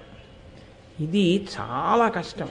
అలా అటువంటి నిగ్రహం పాటించగలగడం, అలా ఎప్పుడూ లక్ష్యాన్ని దృష్టిలో పెట్టుకుని అడుగు తీసి అడుగు వెయ్యగలగడం పరమ ధార్మికమైన ప్రవర్తన ఉన్నవాళ్ళు, ఈశ్వరానుగ్రహాన్ని పొందిన వాళ్ళకి తప్ప అంత తేలికగా అలవడేటటువంటి లక్షణం కాదు. కాబట్టి 1 సుశర్మని విడిచిపెట్టు. 2 మనం విరాటనగరం ప్రవేశం చేసేటటువంటి లోపలే నువ్వు కబురు చెయ్యి, మనం విజయాన్ని పొంది వస్తున్నాము అని. ఎక్కడ చూసినా పరిమళ ద్రవ్యాలు చల్లాలి, శంఖాలు మ్రోగిస్తుండాలి. శంఖం మోగిస్తే, శంఖం ఊదితే విజయానికి పిలుపు. కాబట్టి శంఖాలు మోగించాలి. మనం వెళ్ళేటప్పటికి చక్కగా నాట్యం చేస్తూ స్వాగతం చెప్పాలి. ఆ విధంగా రాజ్యం అంతా కోలాహలంగా, సంతోషంగా, ఉత్సవం జరిగేటట్టుగా ముందే వేగుల వాళ్ళని పంపించి ఏర్పాటు చేయి. తప్పకుండా నీ ఆజ్ఞ 2 పాటిస్తానన్నాడు. పరమ సంతోషంలో ఉన్నాడు. సుశర్మని విడిచిపెట్టేశాడు. పీనుగు పెంటలై పడి ఉన్నటువంటి తన సైన్యాన్నంతటినీ చూసుకుని గుండె బావురుమంటుండగా పాండవుల ఉనికి కనిపెట్టగలిగాడా? లేదు. పాండవులు ఉన్నారా? లేదు. కీచకుడు లేడు కానీ విరాట్రాజు ఇప్పుడు బలహీనుడు కదా, చంపేయగలను అనుకున్నాడు. విరాట్రాజుని ఏమైనా చేయగలిగాడా? చేయలేకపోయాడు. విరాటుని యొక్క బలం సొంత బలం కాదు, పాండవుల చేత రక్షింపబడ్డారని తెలుసుకోగలిగాడా? భీముడే వచ్చి పట్టుకున్నా. భీమ, నకుల, సహదేవులు, ధర్మరాజే తన ముందు నిలబడ్డారు. ధర్మరాజే తన ప్రాణములు రక్షించాడు. అంటే ఎందుకు కనిపెట్టలేకపోయాడో మీరు గుర్తెరగండి. అది చాలా చాలా కీలకం. ఒకడొచ్చింది దేని కొరకు అంటే ఆయన ఓడిపోయినా నష్టం లేదు ఆయనకి. ఆయన ధర్మరాజుని గుర్తుపట్టేసి, భీముణ్ణి గుర్తుపట్టేసి, నకుల సహదేవుల్ని గుర్తుపట్టేసి ప్రాణాలతో వెళ్ళిపోయి దుర్యోధనుడికి చెప్పేసి ఉంటే అతను ఓడిపోయినా గెలుపు పొందినవాడే. అతనికి అదే కావాలి. అతన్ని విడిపించింది ధర్మరాజు. ఇతన్ని వదిలేసి వెళ్ళిపోతాడు అన్నవాడు ధర్మరాజు. అతనికి యుద్ధంలో ఎదురుగుండా వచ్చి ఓడించింది భీమసేనుడు. ఎదురుగుండా నిలబడిన వాళ్ళు నకుల సహదేవులు. అయినా అతను గుర్తెరగలేకపోయాడు. బాగా గుర్తుపెట్టుకోండి ఈ మాట, బాగా గుర్తుపెట్టుకోండి. గుర్తిరగడం, గుర్తుపట్టడం దేని చేత చెయ్యాలి? బుద్ధి చేతనే. బుద్ధితోనే కదండి గుర్తుపట్టడం అన్నది. బుద్ధి అంత బాగా పని చెయ్యాలంటే ధియో యోన ప్రచోదయాత్, బుద్ధి బాగా పని చెయ్యాలంటే ఎవరి మీద ఆధారపడుతుంది? ఈశ్వరుడి మీద ఆధారపడుతుంది. ఈశ్వరుడు గుర్తుపట్టగలిగాడన్న కీర్తిని అతనికి ఇవ్వాలంటే అమ్మవారు యశస్విని కీర్తినిచ్చేది ఆవిడ. ఇప్పుడు ఆ కీర్తి ఈయనకి ఇవ్వడానికి ఈయనకున్న ధర్మం ఏముందని ఇవ్వాలి? పాండవుల్ని గుర్తుపట్టడం కోసమని ధార్మికమైన జీవనం చేస్తూ మాటకి కట్టుబడి అజ్ఞాతవాసం చేసుకున్న వాళ్ళని బయటికి లాగి 12 ఏళ్ళు అరణ్యవాసం, 1 సంవత్సరం అజ్ఞాతవాసం చేయించడానికి నీకు ప్రత్యక్ష వైరం లేకపోయినా దుర్యోధనుడి కోసం నువ్వు నీ సైన్యాన్ని తీసుకుని గోవుల్ని మరలుస్తావా? వాటిని ఖేదపడతావా? నీవింత అధార్మికుడవా? ధర్మరాజు అంత ధార్మికుడా? ఒకవేళ తాము బయటపడిపోతే అందులో ఆ విషయాన్ని లెక్కలోకి తీసుకోలేదు ధర్మరాజు. పరోపకారం కోసం మాకు కష్టం వచ్చినా పర్వాలేదన్నాడు. అన్నయ్య ఇలాంటి మాటలే చెప్పావు, పంపలు అడిపోయాయి అని అన్నారా తమ్ముళ్ళు? అన్న మాట ఔదుల దాల్చడమే అన్నారు. ఇప్పుడు అటుపక్కకి ఈశ్వరానుగ్రహమా, ఇటుపక్కకి ఈశ్వరానుగ్రహమా? ఎటువైపుకు మొగ్గు ఉంటుంది? ఖచ్చితంగా ఇటువైపుకే ఉంటుంది. ఇటువైపుకే ఉన్నప్పుడు తనకి ఏది పరమ ప్రయోజనమో అది తన కళ్ళ ముందు కనపడినా తను గుర్తుపట్టగలిగాడా? గుర్తుపట్టలేకపోయాడు. తన ఇంట్లో తాను నివసిస్తున్నటువంటి ఇంటి నేల కింద పెద్ద పాతు ఉన్నా, బంగారు బిందెలున్నా ఉన్నాయని తెలియక ఆ ఇంటిలోనే అడుక్కు తిన్న అన్నం తీసుకొచ్చి తిని దరిద్రం అనుభవిస్తున్నవాడు ఎటువంటి వాడో సుశర్మ అటువంటి వాడు కాదా? మీరు చెప్పండి. ఎందుకు వచ్చాడు దక్షిణ గోగ్రహణానికి? పాండవుల కోసమే వచ్చాడు, గోవుల కోసం కాదు. యథార్థానికి దక్షిణ గోగ్రహణం పాండవుల్ని గుర్తుపట్టడానికి మిష. గోవులు పోయాయి, ఓడిపోయాడు, విడిచిపెట్టబడ్డాడు, ఎదురుగుండా వచ్చిన పాండవుల్ని గుర్తుపట్టలేకపోయాడు. మీరు బాగా గుర్తుపడుతుండండి. నీ చెప్పిన మాటల్ని బాగా దృష్టిలో పెట్టుకోండి. మరి ఎవరు గుర్తుపట్టాలి పాండవుల్ని? ఎవరైనా ఒకళ్ళు గుర్తుపట్టాలి కదండి ఎప్పుడో అప్పుడు. అసలు ఇంకా ఎప్పుడు వాళ్ళని ఎవ్వరూ గుర్తుపట్టక ముందే వాళ్ళు ఆ వేషం విప్పేసి మొత్తం వాళ్ళు వేసుకున్న వేషాలన్నీ విప్పేసేసి వాళ్ళు పాండవులుగా వచ్చిన తర్వాత అరే రే రే ఇక్కడ ఉన్నారా అన్నమేనా? అసలు మారు వేషంలో ఉండగా వీళ్ళు పాండవులే అన్నవాడు ఎవడైనా ఉన్నాడా భారతంలో? ఇది మీరు బాగా దృష్టిలో పెట్టుకుని వింటూ ఉండండి విరాట పర్వాన్ని. ఎందుకో తెలుసా అండి? అలా ఎవడైనా అంటే వాడు పరమధర్మాత్ముడని గుర్తు. వాడి ధర్మం ఎంత గొప్పదంటే ధర్మాత్ములైన పాండవుల ఉనికిని గుర్తుపట్టగలిగినంత ధర్మం, అంత శక్తి ఆయనకు ఉందన్నమాట. అంతే, అంత ఈశ్వరానుగ్రహాన్ని పొందాడు. అజ్ఞాతవాసంలో ఉన్న పాండవుల్ని కూడా గుర్తుపట్టగలడు. ఆయన ప్రజ్ఞ అది. అంటే అంతటి మహాపురుషుడు అనమాట ఆయన. అటువంటి వాడు ఎవడైనా ఉంటాడా? పాండవులంతటా పాండవులు వేషాలు విప్పే లోపల ఇప్పటి వరకు అవకాశం ఉన్న విరాట్రాజు కానీ, విరాటనగర ప్రజలు కానీ, సుదేష్ణ కానీ, సుశర్మ సైన్యం కానీ సాధించలేకపోయాయి. కాబట్టి ఏం గుర్తుపడుతుండాలి మీరు? దక్షిణ గోగ్రహణం ఆవులు కాదు, పాండవులు ఆ వేషాలు విప్పే సమయం వచ్చేసింది. ఇంకొక కొన్ని గంటలంతే అయిపోతుంది. గుర్తుపట్టిన వాళ్ళు ఎవరైనా ఉన్నారా? ఎవరు లేరు. ఉంటారా? ఇది గమనించాలి మీరు. ఇక లేదా అవకాశం, మూసిపోయే తలుపులు. ఎందుకో తెలుసా అండి? అయిపోయింది అజ్ఞాతవాసం. అజ్ఞాతవాసం ఇప్పుడు నేను అన్నానే ఈ మాట దగ్గర పాండవుల అజ్ఞాతవాసం పూర్తయిపోయింది. కాబట్టి ఇప్పుడు ఇక గుర్తుపట్టడం అనే సమస్య ఎవరికైనా వస్తుందా? రాదు. కానీ ఒక కొసమెరుపు ఒకటి ఉంది విరాట పర్వంలో. ఆ కొసమెరుపు దేనికో తెలుసా అండి? అసలు పెద్ద రహస్యం ఏమిటంటే, ఎవరైనా గుర్తుపట్టగలిగిన వాడు ఉన్నాడా? ఒకవేళ ఇంకా వాళ్ళ వేషంలో ఉంటే గుర్తుపట్టేవాడు ఉంటాడా? ఇప్పుడు మీకు ఇంకొక అవకాశం ఎవరి వైపు నుంచి? సమస్త కౌరవులు. ఎవరు వేగుల వాళ్ళని పెట్టి వెతుకుతున్నాడో ఆ దుర్యోధనుడే వస్తాడు ఉత్తరగోగ్రహణానికి కదా. ఇప్పుడు ఆయన ఉత్తరగోగ్రహణానికి వెళ్ళినప్పుడు మీరు తెలియని వారు ఏం కాదు, కథంతా ఎవరెడతారు?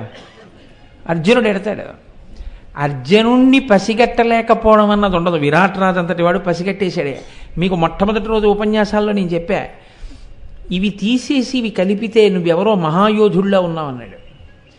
నువ్వు వేసుకున్న శంఖం గాజులు తీసి కంకణాలు వేసి, నీ ఎడం చేతిలో ధనస్సు పెట్టి కుడి చేతిలో బాణం పెట్టి, నువ్వు ఒక పట్టుపంచ కట్టుకుని, నువ్వు కిరీటం పెట్టుకుని, నువ్వు ఒక రథం మీద నిలబడితే 3 లోకముల చేత నమస్కరింపబడవలసిన వాళ్ళ ఉన్నావు. నువ్వు కేవలం పేడివాళ్ల లేవే అన్నాడు. అంతకన్నా గుర్తుపట్టలేకపోయాడు.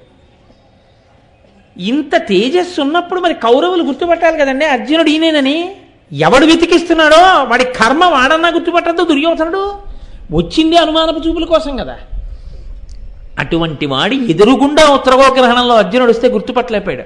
మరి ఎవరైనా ఉన్నారా? మొత్తం కౌరవుల్లో కనీసం ఒక్కడు గుర్తుపట్టేవాడు ఉన్నాడా? ఉన్నాడు. ఎవరో మీరు విందురు గాని, ఎక్కడో మీరు విందురు గాని, ఎలా గుర్తుపట్టాడో మీరు విందురు గాని. గుర్తుపట్టి అర్జునుడు అనేసాడు అనుకోండి, అప్పుడు ఇంకో ప్రమాదం ఉంది. అలా అనకుండా ఎలా మాట్లాడాడో మీరు విందురు గాని. అందుచేత ఆయన పాండవుల ధర్మం ఎంత గొప్పదో అంత గొప్ప ధర్మాత్ముడై నిలబడిపోయాడు. మీకు నేను చెప్పాలి అంటే దీనికి సమాధానం సగం మీ చేతిలో ఉంది ఇప్పటికే. ఎందుకని? ఎవ్వరూ చెప్పలేంది ఒక ఆయన చెప్పేశాడు, పాండవులు ఉన్న చోట గోవులు పాడి పంట బాగుంటాయి, అక్కడ ఉంటారా అన్నాడు. ఆయనే చెప్పగలడు, భీష్ముడు చెప్పగలడు. అందుకు కదండి ఆయనకి ఇప్పటికీ భీష్మాష్టమి నాడు తర్పణలు ఇస్తాం. అంటే ధర్మం ఎంత గొప్పదో చూపిస్తుంది భారతం. నువ్వు దేన్ని నమ్ముకుంటావు? నువ్వు మిగిలినవి ఏవి నమ్ముకున్నా నీకు అక్కరకొచ్చేవి కావు. కౌరవులు ఎన్ని ఉన్నాయి? అందుకే దెప్పి పొడిచాడు తిక్కన గారు. ఆభరణములు ఉరుసుకుని తెగి కింద పడినవి అలా పడిపోయి ఉన్నాయి కొన్ని వేలు. గుర్తుపట్టగలిగిన ప్రజ్ఞ ఉందా? లేదు. ఆపద తప్పించుకోగలిగిన ప్రజ్ఞ ఉందా? లేదు. పాండవులు ఎలా తప్పించుకున్నారు? ద్రోణుడు చెప్పాడు నిన్న. వాళ్ళకి పెద్దల యొక్క ఆశీర్వచనం ఉందయా, ధార్మికమైన ప్రవర్తన ఉంది, వాళ్ళకి ఆపద ఏమిటన్నాడు. ఏది పట్టుకోవాలో ఇప్పుడు మీరు తెలుసుకోవాలి. విరాట పర్వం చదువుకున్నాక ఏది పట్టుకున్నా రక్షణ కాదు, ధర్మమే రక్షణ. ధర్మమే ఈశ్వరుడు. ధర్మమే మీకు భగవదనుగ్రహము కలగడానికి ఆలంబనము. అదొక్కటి వదిలిపెట్టి మిగిలినవి ఎన్ని పట్టుకున్నా నిరుపయోగము. అదొక్కటి పట్టుకుని ఎన్నిటిని విడిచిపెట్టేయడానికి సిద్ధపడ్డా మిమ్మల్ని ఈశ్వరుడు కాపు కాచి వదలాలనుకున్నవి మీకు ఇస్తూనే ఉంటాడు. పోతే పోని 12 ఏళ్ళు మళ్ళీ వస్తే రాని అనుకున్నా కాపాడా లేదా? ఎవరు గుర్తుపట్టకుండా రాజ్యం ఇప్పించి మళ్ళీ చక్రవర్తిని చేశాడా లేదా? కురుక్షేత్రంలో అందరినీ పడగొట్టించి. ఇది భగవదనుగ్రహం కలగడానికి మార్గం. ఏ మార్గం భగవదనుగ్రహం కల్పిస్తుందో ఆ మార్గాన్ని మహాభారతం చెప్తుంది. అందుకని ఇతిహాసమైంది. భారతీయుల జీవనాడి అందుకే రామాయణ భారత భాగవతాల్లో ఉంది అని చెప్పడానికి కారణం అది. కాబట్టి ఇప్పుడు విరాట్ రాజు వెళ్ళిపోయాడు. విరాట్ నగరానికి చాలా సంతోషంగా ఉన్నాడు. స్వాగత సత్కారాలు నిలిపారు. లోపలికి వెళ్ళిపోయాడు. పరమ సంతోషంతో ఉన్నాడు. ఈలోగా మరునాడు సూర్యోదయం అయింది. పొలిమేరల నుంచి రాజు చేరాలి విరాట్ నగరంలోకి. సూర్యోదయం అయ్యేసరికి దుర్యోధనుడు స్వయంగా, దుర్యోధనుడు, కర్ణుడు, దుశ్శాసనుడు, శల్యుడు, ఆ తర్వాత మరి భీష్మాచార్యుల వారు, ద్రోణాచార్యుల వారు, కృపాచార్యుల వారు, ఇంతమంది మహాయోధులతో కూడినటువంటి సైన్యం దేనికి వెళ్ళింది విరాట్ నగరానికి? ఆవులు తోలుకు రావడానికి. మీరు బాగా గుర్తుపట్టండి. అదే కారణం. దానికి ఇంతమంది వెళ్ళాలా ఆవులు తోలుకు రావడానికి? పక్క ఊళ్ళో ఆవులు ఎత్తుకు రావడానికి భీష్మాచార్యుల వారు, ద్రోణాచార్యుల వారు ఎందుకండి? అది కాదు. ఏమిటి ప్రయోజనం? పాండవుల్ని గుర్తుపట్టడం. ఇంతమంది వెడితే ఎవడో ఓడు గుర్తుపడతాడేమో. ఇది ఎలా ఉంటుందంటే సాధ్యమైనంత మంది ఇంటరాగేట్ చేస్తుంటారు చూసారా దొరికిన వాడిని. ఎవరో ఒకడు పట్టుకోలేకపోతాడా కీలకమని. అలా ఇంతమంది వెడితే బాగా పరిచయం ఉన్నవాళ్ళు కాబట్టి వాళ్ళు ఎలాంటి తేజస్సుతో ఒకవేళ వచ్చి కొట్టేసే లోపల ఇడిగో ఈయనేనంటే పసిగట్టేస్తారేమో అని తీసుకెళ్ళాడు. అది కారణం. ఇప్పుడు మీరు ఇంకొకటి కూడా గుర్తుపెట్టుకోవాలి.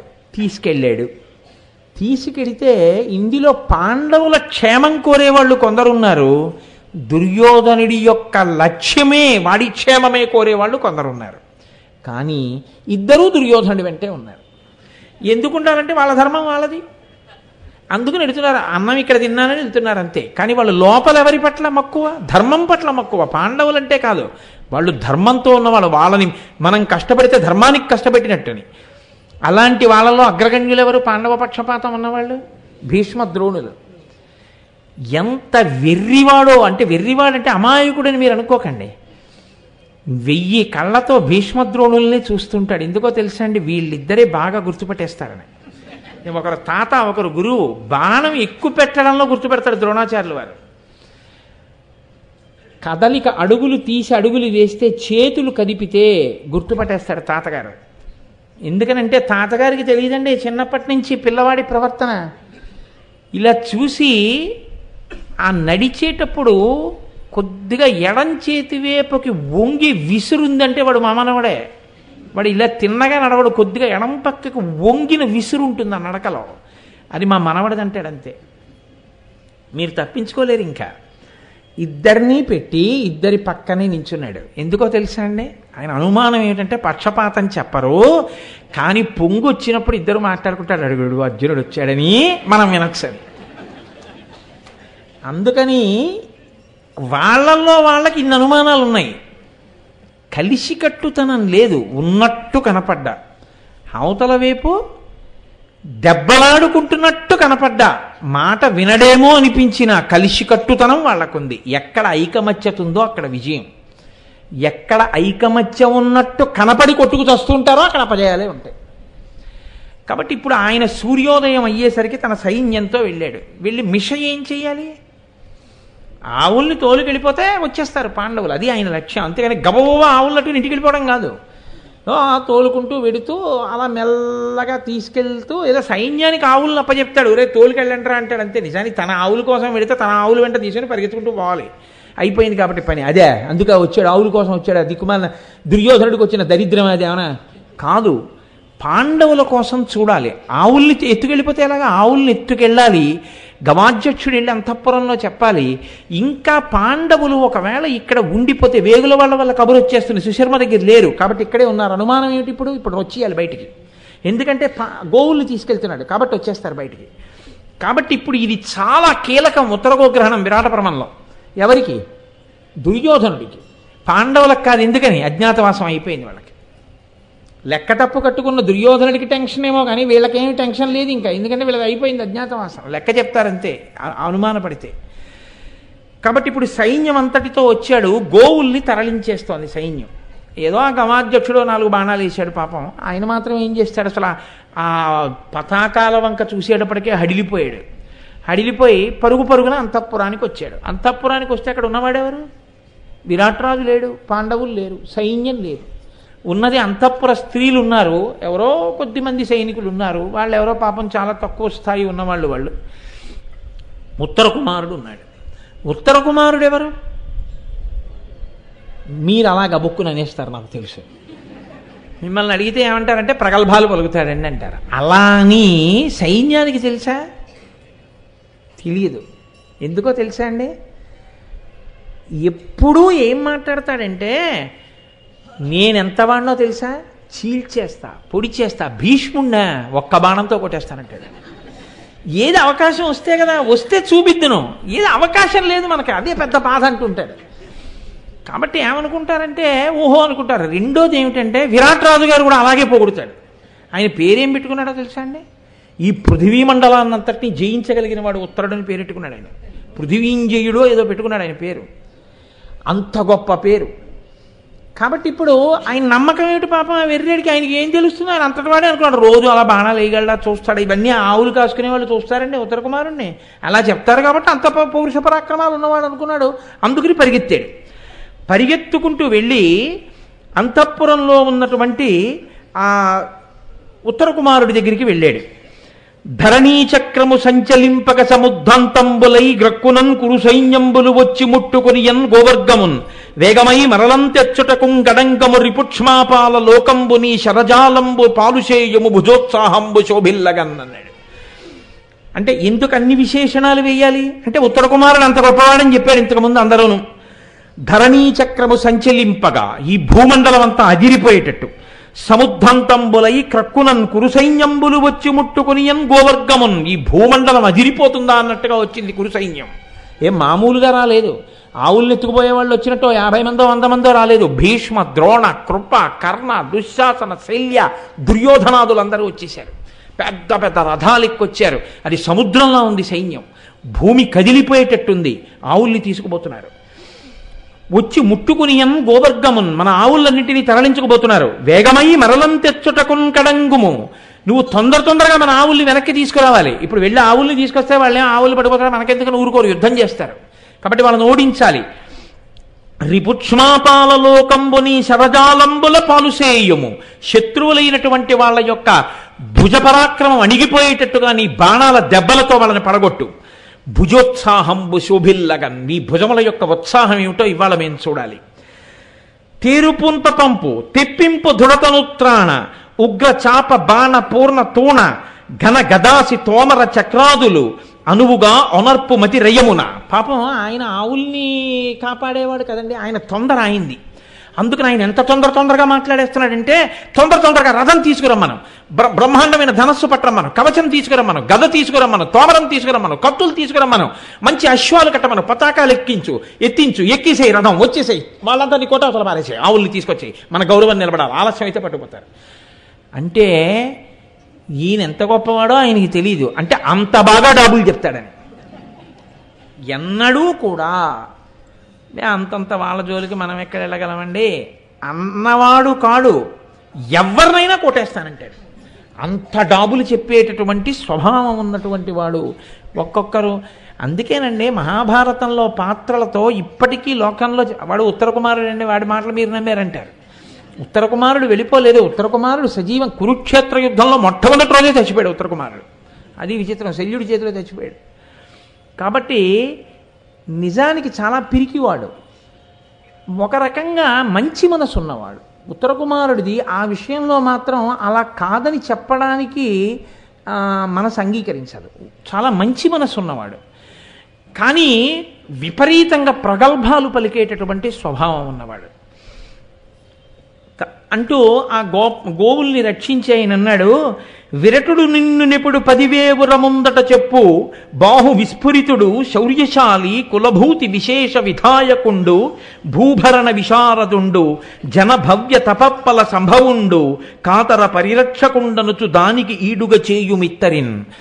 సభలలో విరాట్రాజు గారు ఎప్పుడూ చెప్తూ ఉంటాడు, నా తపఫలం అపారమైనటువంటి బాహుబలం ఉన్నవాడు, గొప్ప శౌర్యం ఉన్నవాడు, మా కులమంతా కూడా సంతోషించేటటువంటి స్థితిలో కీర్తి తేవడానికి పుట్టినటువంటి వాడు, ఈ భూభారాన్నంతటినీ వహించడానికి యోగ్యమైన నైపుణ్యం ఉన్నవాడు, ఈ జనులు చేసుకున్నటువంటి పుణ్యాల పంటగా పుట్టినటువంటి వాడు, తనని ఆశ్రయించిన వాళ్ళని రక్షించగలిగినటువంటి తేజోమూర్తి నా కుమారుడు ఉత్తరుడు అంటూ ఉంటాడు.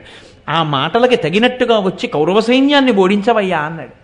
ఈ మాటలు చెప్పేటప్పటికీ అసలే కోతి అది నిప్పు తొక్కిందన్నట్టు ఆయన కాంతాజనం మధ్యలో ఉన్నారు, వాళ్ళు తప్ప ఎవరు లేరు, అందరూ వెళ్ళిపోయారు యుద్ధానికి. అంతఃపుర స్త్రీలే ఉన్నారు. అదొక బలహీనత కొంతమందికి. ఆడవాళ్ల మధ్యలో పొగిడించుకుంటే అదో సంతోషం. ఆ వెర్రి ఏమిటో నాకు అర్థం కాదు. కానీ ఒక్కటి మాత్రం నిజం చెప్తున్నాను, మగవాళ్ల కన్నా బాగా వాళ్ళు ఆలోచించి పట్టుకుంటారు, వీడంత వెర్రేడు లోకంలో లేడు. అది తెలియక అలా సంతోషపడిపోతుంటారు. కాబట్టి కాంతాజన మధ్యంలో పొగిడేటప్పటికీ పొంగిపోయాడు, భుజాలు పొంగిపోయి, నా అంత గొప్పవాళ్ళు లేడనుకున్నాడు అని. కాంతాజనములలో తను నుగ్గించుటయు పొంగి దర్పోద్ధతినిట్లను ఉత్తరుండు తన మనమున సంగర కౌతుకంబు ముడివడుచుండన్. నిజంగా యుద్ధం చేయగలిగిన శక్తి ఉన్నవాడు కాదు, ఆయన పొగిడాడు వచ్చి కాంతాజనం మధ్యలో. అంతే, నిజంగా వెళ్ళి యుద్ధం చేసేసేవాళ్ళలాగే చాలా సంతోషపడిపోయి ఇలా అలా వాళ్ళందరినీ చూసేశాడు.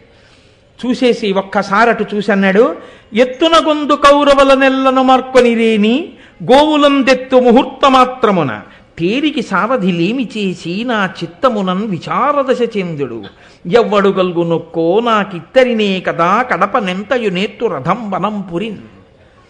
ఆహాహా, ఎన్నాళ్ళకొచ్చింది నాకు అవకాశం. భీష్మ ద్రోణ కృపాచార్య దుర్యోధన దుశ్శాసన కర్ణ శకునులతో కూడినటువంటి కౌరవ సైన్యాన్నంతటినీ అల్లకల్లోలం చేసేసి భీష్మాదులందరి తలకాయలు తెంపేసి నేల మీద పారేసి మన ఆవులన్నింటినీ మరల్చుకు రావాలని నాలో ఉత్సాహం ఉప్పొంగిపోతుంది. ఎన్నాళ్ళకొచ్చింది నా శౌర్యానికి తగిన అవకాశం. ఏంచి రథం నడిపడానికి సారథి లేడు, అందరూ యుద్ధానికి వెళ్ళిపోయారు. ఒక్క సారథి నేనున్నానని ముందుకొస్తేనా ఎంత పొంగిపోదునో. తగు సారథి దొరకనికన్ పగతురు భంజించుటెంత పని, కదపుల దవ్వున కొనిపోవుదురుకో ఇట్లగునే కలండేని సూతునరయుండెందున్. అయ్యయ్యో, సారథొక్కడుంటే చాలు, రథం నడిపేవాడు ఉంటే చాలండి. కౌరవ సైన్యాన్ని కొట్టడం ఏంటి, అది పెద్ద విషయం కాదు. ఆవుల్ని క్షణంలో తీసుకొచ్చేస్తాను.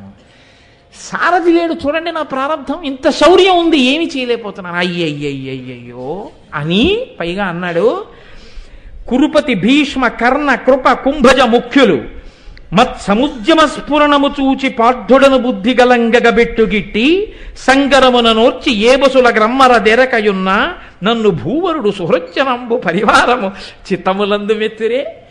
ఎంత గొప్ప డాబులు కొడతాడో, నిజంగా ఎన్ని ప్రగల్భాలు చెప్తాడో.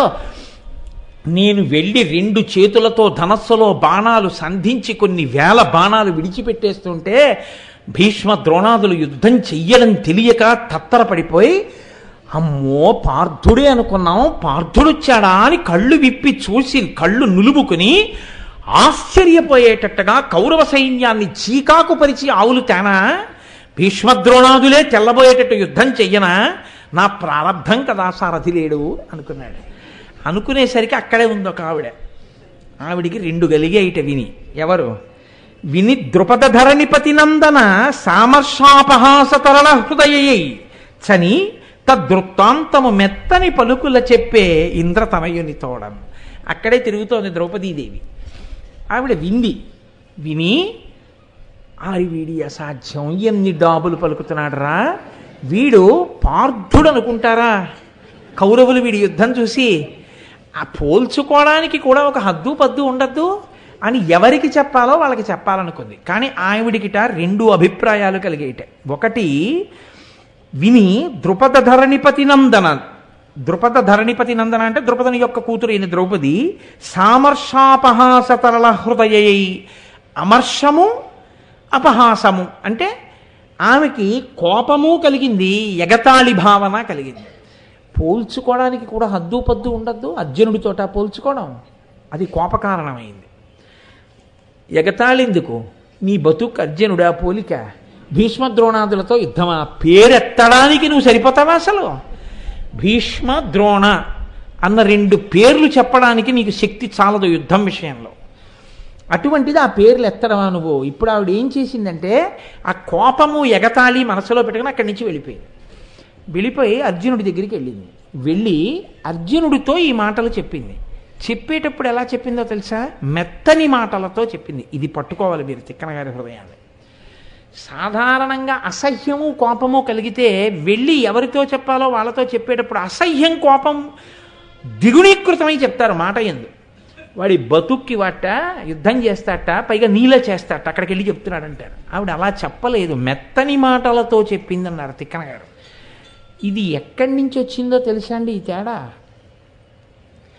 ఆవిడ కూడా యథాలాపంగానే మాట ఇచ్చేసింది. నీ భర్తని నీ కొడుకుని కాపాడతానన్నాడు. ఆవిడన్న మాట నిజమైంది. నిన్నటి రోజున అక్కడ విరాట్రాజు పడిపోవలసినటువంటి సందర్భంలో కాపాడాడు ధర్మరాజు గారు. ఇప్పుడు ఉత్తర కుమారుడు పడిపోవలసిన సందర్భం వచ్చింది. ఆయన తెలియక ఇంకోడెవడో సారథి దొరికాడు అనుకోండి, వెళ్ళిపోయాడు అనుకోండి, యుద్ధానికి అయిపోయాడే. కానీ వెళ్లకుండా అర్జునుడు సారథ్యం వహించడానికి అవకాశం వచ్చింది. ఎందుకు వచ్చింది అంటే అర్జునుడు ఎక్కడో ఉన్నాడు, పేడివాడు కాబట్టి ఆయన అసలు బయటికే రాడు, ఎక్కడో లోపల ఉన్నాడు. ఆయన దగ్గరికి వెళ్ళి ఈవిడ చెప్పింది ఈ మాట. చెప్పబట్టి ఇప్పుడు అర్జునుడు చెప్తున్నాడు, నేను వెడతాను సారథి కానని. ఆయన ఎందుకు చెప్పాలి అంటే ఉత్తరుడికి సారథ్యం చేయడం ఆయన కోరిక కాదు. ఆయన ఎందుకు ఎడతాడో తెలుసా అండి? ఆవులు తీసుకెళ్ళిపోతున్నారు కాబట్టి తన అంతఃపురంలో కూర్చోకూడదు, వెళ్ళిపోవాలి. అంటే ధర్మమునకు కట్టుబడతారు. మరి ఒక్కడు వెళ్ళి ఏమంటే ఇందాక అయితే వాళ్ళంత యుద్ధం చేయలేదు కాబట్టి దొరకలేదన్నారు, మరి ఒక్క అర్జునుడు వెళ్ళి యుద్ధం చేస్తే వాళ్ళు పట్టుకోరా? అందులో భీష్మద్రోణాదులు పసిగట్టేయరా? మరి అర్జునుడు ఎలా సిద్ధపడ్డాడు? ఒకటే కారణం నేను మీకు చెప్పాను, అయిపోయింది అజ్ఞాతవాసం. అర్జునుడికి ఆ విషయం తెలియకుండా ఉంటుందా? తెలుసు. అందుకనే ఆయన ఎంత ధైర్యంగా మాట్లాడాడంటే మెత్తని మాటలతో ద్రౌపది మాట్లాడిందంటే ఈశ్వరానుగ్రహం ఆవిడ మాట నిజమయ్యేటట్టు సుదేష్ణ గుండెలు బాదుకుని ఏడవకుండా ఉండే స్థితిని ఈశ్వరానుగ్రహం ద్రౌపదీదేవి నోటి వెంట ఆనాడు కాకతాళీయంగా ఇచ్చిన మాట రూపంలోనే నిజం చేసి సుదేష్ణకి విరాట్రాజుకి పుత్రభిక్ష పెట్టబోతోంది. అందుకని ఆవిడ మెత్తగా మాట్లాడింది. అర్జునుడు అన్నాడు, నువ్వు ఒక పని చేయి. అక్కడ చిన్న హాస్యం జోడించాడు. నేను అర్జునుడినే నీ చెప్పేసేయచ్చు, తప్పేం లేదు, ఎందుకంటే అజ్ఞాతవాసం అయిపోయింది. కానీ ఆయన అలా చెప్పలేదు.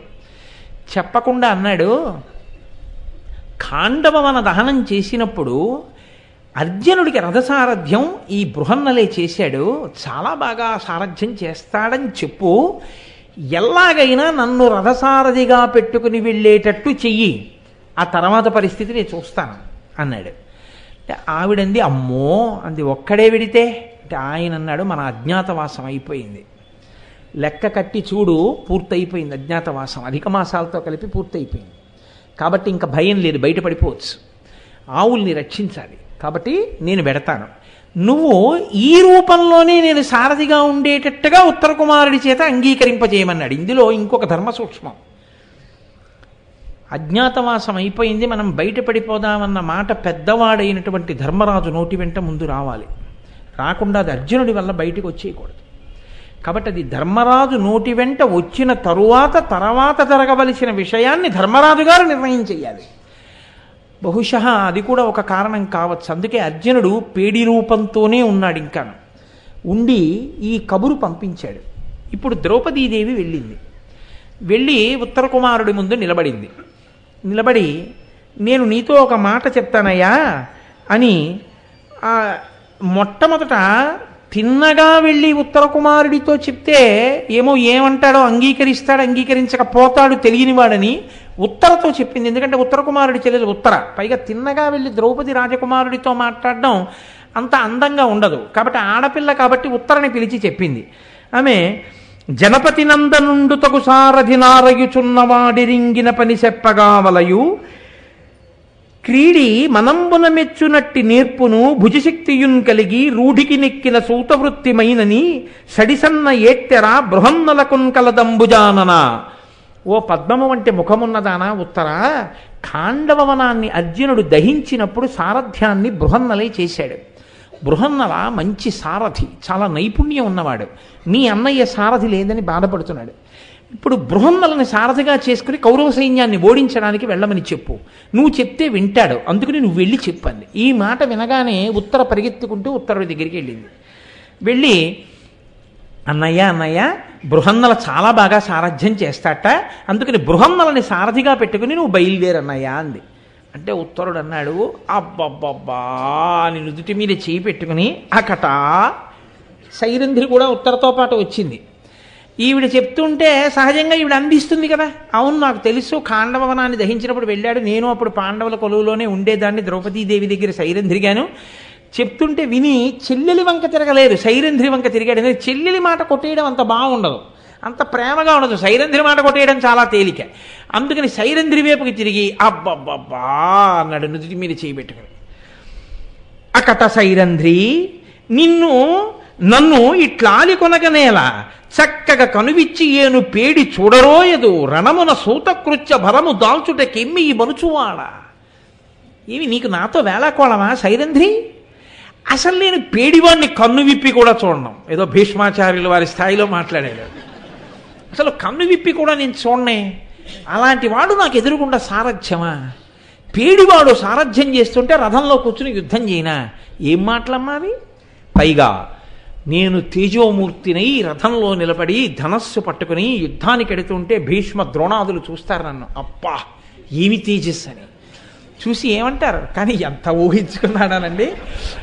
గొప్ప ఒక్కొక్కడి మనస్తత్వం. ఆ మాట తీరు చూసినప్పుడు మీకు మహాభారతం జరిగితే అనేక పాత్రలు అక్కడికక్కడికి వచ్చి వాళ్ళల్లో చేరి మీ ఎదురుకుండా నిలబడి కనపడుతూ ఉంటాయి. ఓ ఇదే కదా అన్నాడు తిక్కన గారు చెప్పారు, ఈ స్వభావం గురించే కదా అని అన్నాడు. కురుబలమేగు చెందెనట గోవుల బిట్టరబట్ట దానిపై బరిగొని శౌర్య సంపదయో బాహుబలంబును చూపబోని ఏ నరిగెదనట్టే తేలికి బృహన్నల సారథి అయినా దీని నవ్వరే పురిలోని వింత కరువా రథచోదకులింత ఏటికిన్. ఆఖరికి నేను ఆ పేడివాణ్ణి సారథిగా పెట్టుకుని నేను యుద్ధానికి వెడితే కౌరవులందరూ నా ఎదురుగుండా నిలబడి ఉంటే నన్ను చూసి అబ్బా ఉత్తర కుమారుడు యుద్ధానికి వచ్చాడు, ఏమి తేజోమూర్తి, కానీ ఏమిటి సారథి పేడివాడేమిటి, పేడివాడిని సారథిగా పెట్టుకుని వచ్చాడేమిటి అని భీష్మద్రోణాదులు నన్ను అనరు. నాకు చిన్నతనం కాదు, నా శౌర్యం సరే, పేడివాడు సారథి ఏంటి, ఏమిటి నా కర్మ, ఊళ్ళో ఒక్క సారథి లేడని తెలుసు, అందుకే అంత నొక్కి మాట్లాడ్డాం. కాబట్టి ఎలాగో అలా యుద్ధానికి వెళ్ళక్కర్లేదు, ఈ స్వయం పొగట్టతో సరిపోతుంది. అంటే ద్రౌపదీదేవి అంది, కౌరవసేన కాదు త్రిజగంబులనొక్కట నెత్తి వచ్చినం తేరు బృహన్నలావశగతిం జరిగించిన గెల్వవచ్చు తద్వీరగుణంబు సొంపు పృథివీవరనందన మున్నెరుగుదున్ కారణ జన్మమై తను వికారము వచ్చిన పెంపు తప్పునే.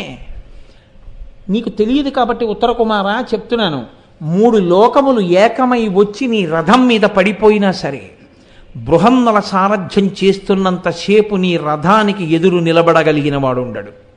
అంతటి మహానుభావుడు బృహన్నలంటే నీకు తెలియదు. ఏదో ఒక శాపం చేత శరీరంలో కించిత్ వికారం కలిగినంత మాత్రం చేత ఆయన బలపరాక్రమాలు నశించిపోయాయి అనుకుంటున్నావా? నీకు తెలియక మాట్లాడుతున్నావు. బృహన్నల్ని సారథిగా తీసుకెళ్ళేది అంటే ఏదో ఇంకా తప్పనిసరి పరిస్థితుల్లో ఉన్న వాళ్ళ సరే అయితే రమ్మనమ్మా అన్నాడు. అంటే ఉత్తర పరిగెత్తుకుంటూ గురువుగారి దగ్గరికి వెళ్ళేది. ఇక్కడే మీరు గమనించవలసినటువంటి ధర్మ సూక్ష్మం ఒకటి ఉంది.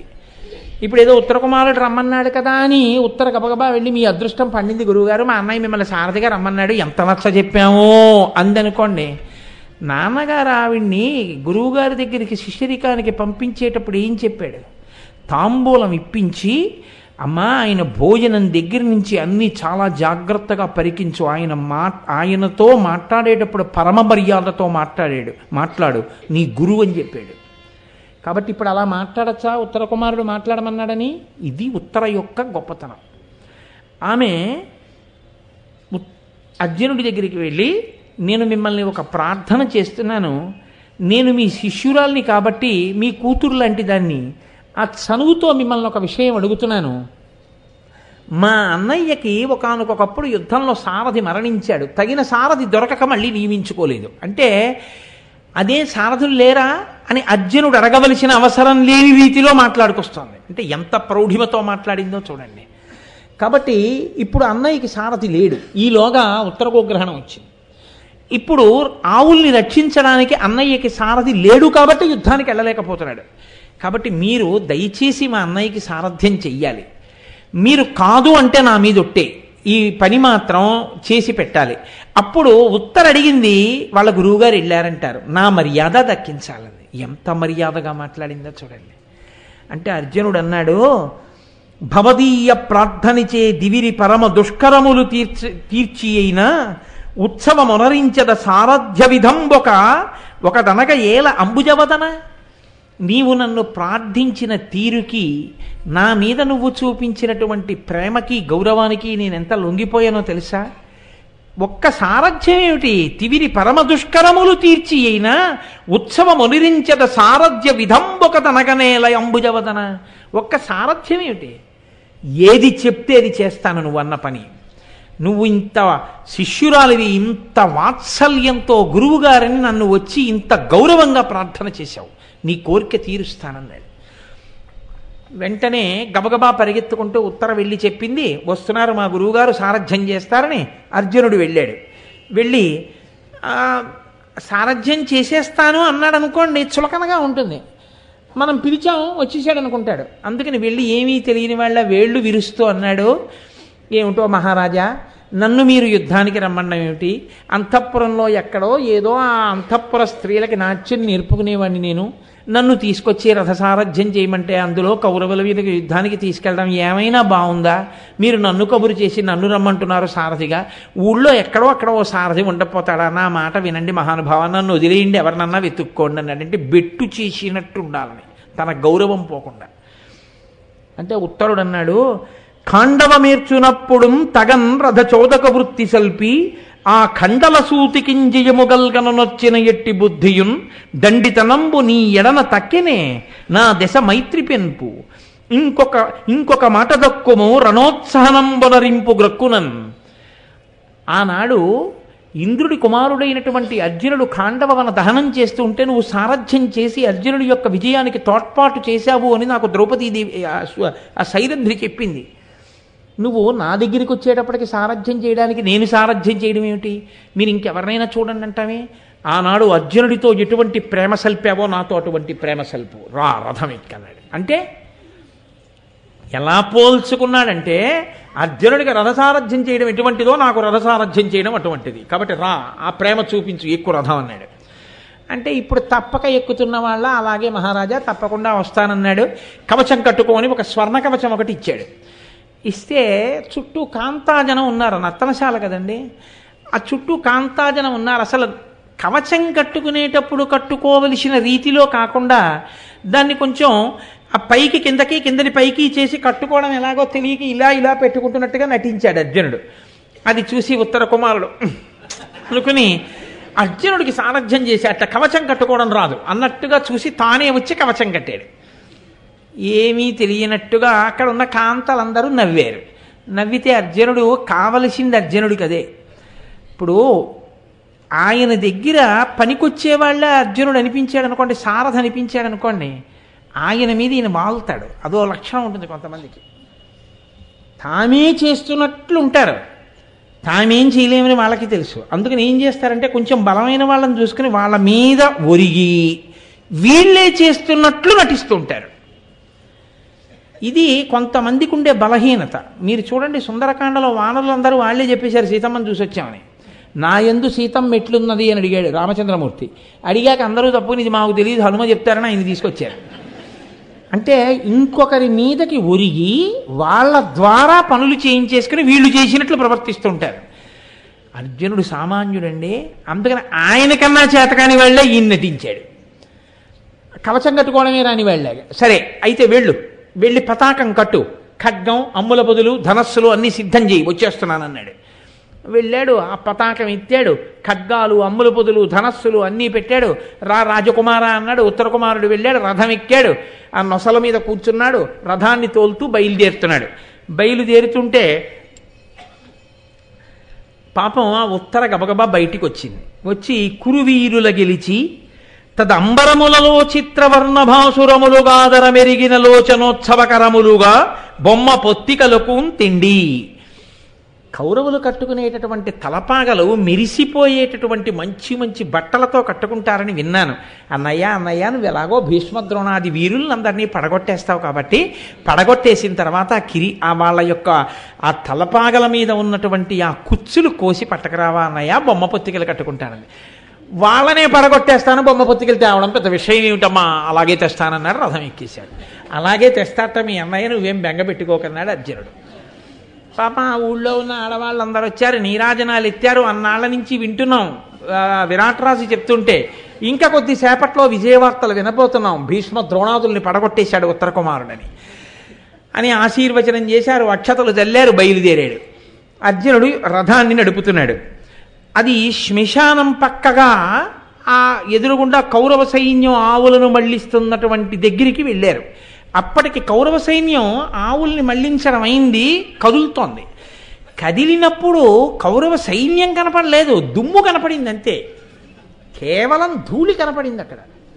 ఆ ధూళి చూశాడు ఉత్తర కుమారుడు, లోపల నుంచి ఆగమన్నాడు ఒకసారి.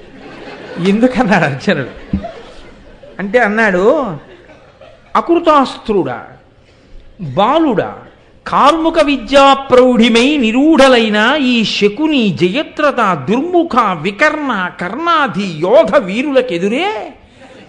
చిత్రం ఏమిటో తెలుసా అండి, అసలు భీష్మద్రోణుల పేరు ఎత్తలేదు ఇంకా. ఇప్పటి వరకు అన్నాడు వాళ్ళని చంపేస్తానన్నాడు, ఇప్పుడు అసలు ఆ పేరు ఉచ్చరించట్లేదు. ఉచ్చరించకుండా ధూళిలోంచి చూశాడు. మహాసముద్రం ఘూర్నిల్లుతున్నట్టు కనపడుతోంది సైన్యం. అది చూసి అన్నాడు, అకృతాస్త్రుడా, నాకేం అస్త్రాలవి రావు, బాలుడా, చిన్న పిల్లాన్ని, కార్ముక విద్యా ప్రౌఢిమై నిరూఢులైన అస్త్ర శస్త్ర విశారదులై తమ యొక్క బాణ పరంపరల చేత భూమండలాన్ని కప్పేయగలిగినటువంటి యుద్ధ విశారదులు ఎవరు? అసలు పేర్లు నోటితో అంటలేదు, వాళ్ళకి వినపడుతుందేమో అని భయం. ఇక్కడ అంత దూరంలో నిలబడి ఎక్కడి వాళ్ళని చెప్పాడో తెలుసా అండి? శకుని, జయద్రథ, దుర్ముఖ, వికర్ణ, కర్ణ ఇలాంటి యోధుల్ని గెలవడమే అన్నాడంటే అసలు ఇంకా పై వాళ్ళ పేరు ఉచ్చరించడానికి ధైర్యం లేదు. ఈ మాటలని అన్నాడు. ఇక ఎందుకు వచ్చిన దాపరికం, ఈయన ఇలా రథం తోలుకుపోతున్నాడు, నా మానాన్ని నేను మాట్లాడుతున్నాను, తీరా దగ్గరికి వెళ్ళిపోయిన తర్వాత వాడు శంఖం ఏదో ఊతే లేనిపోను గొడవ. అందుకని ఉన్న మాట చెప్పేద్దాం అనుకున్నాడు.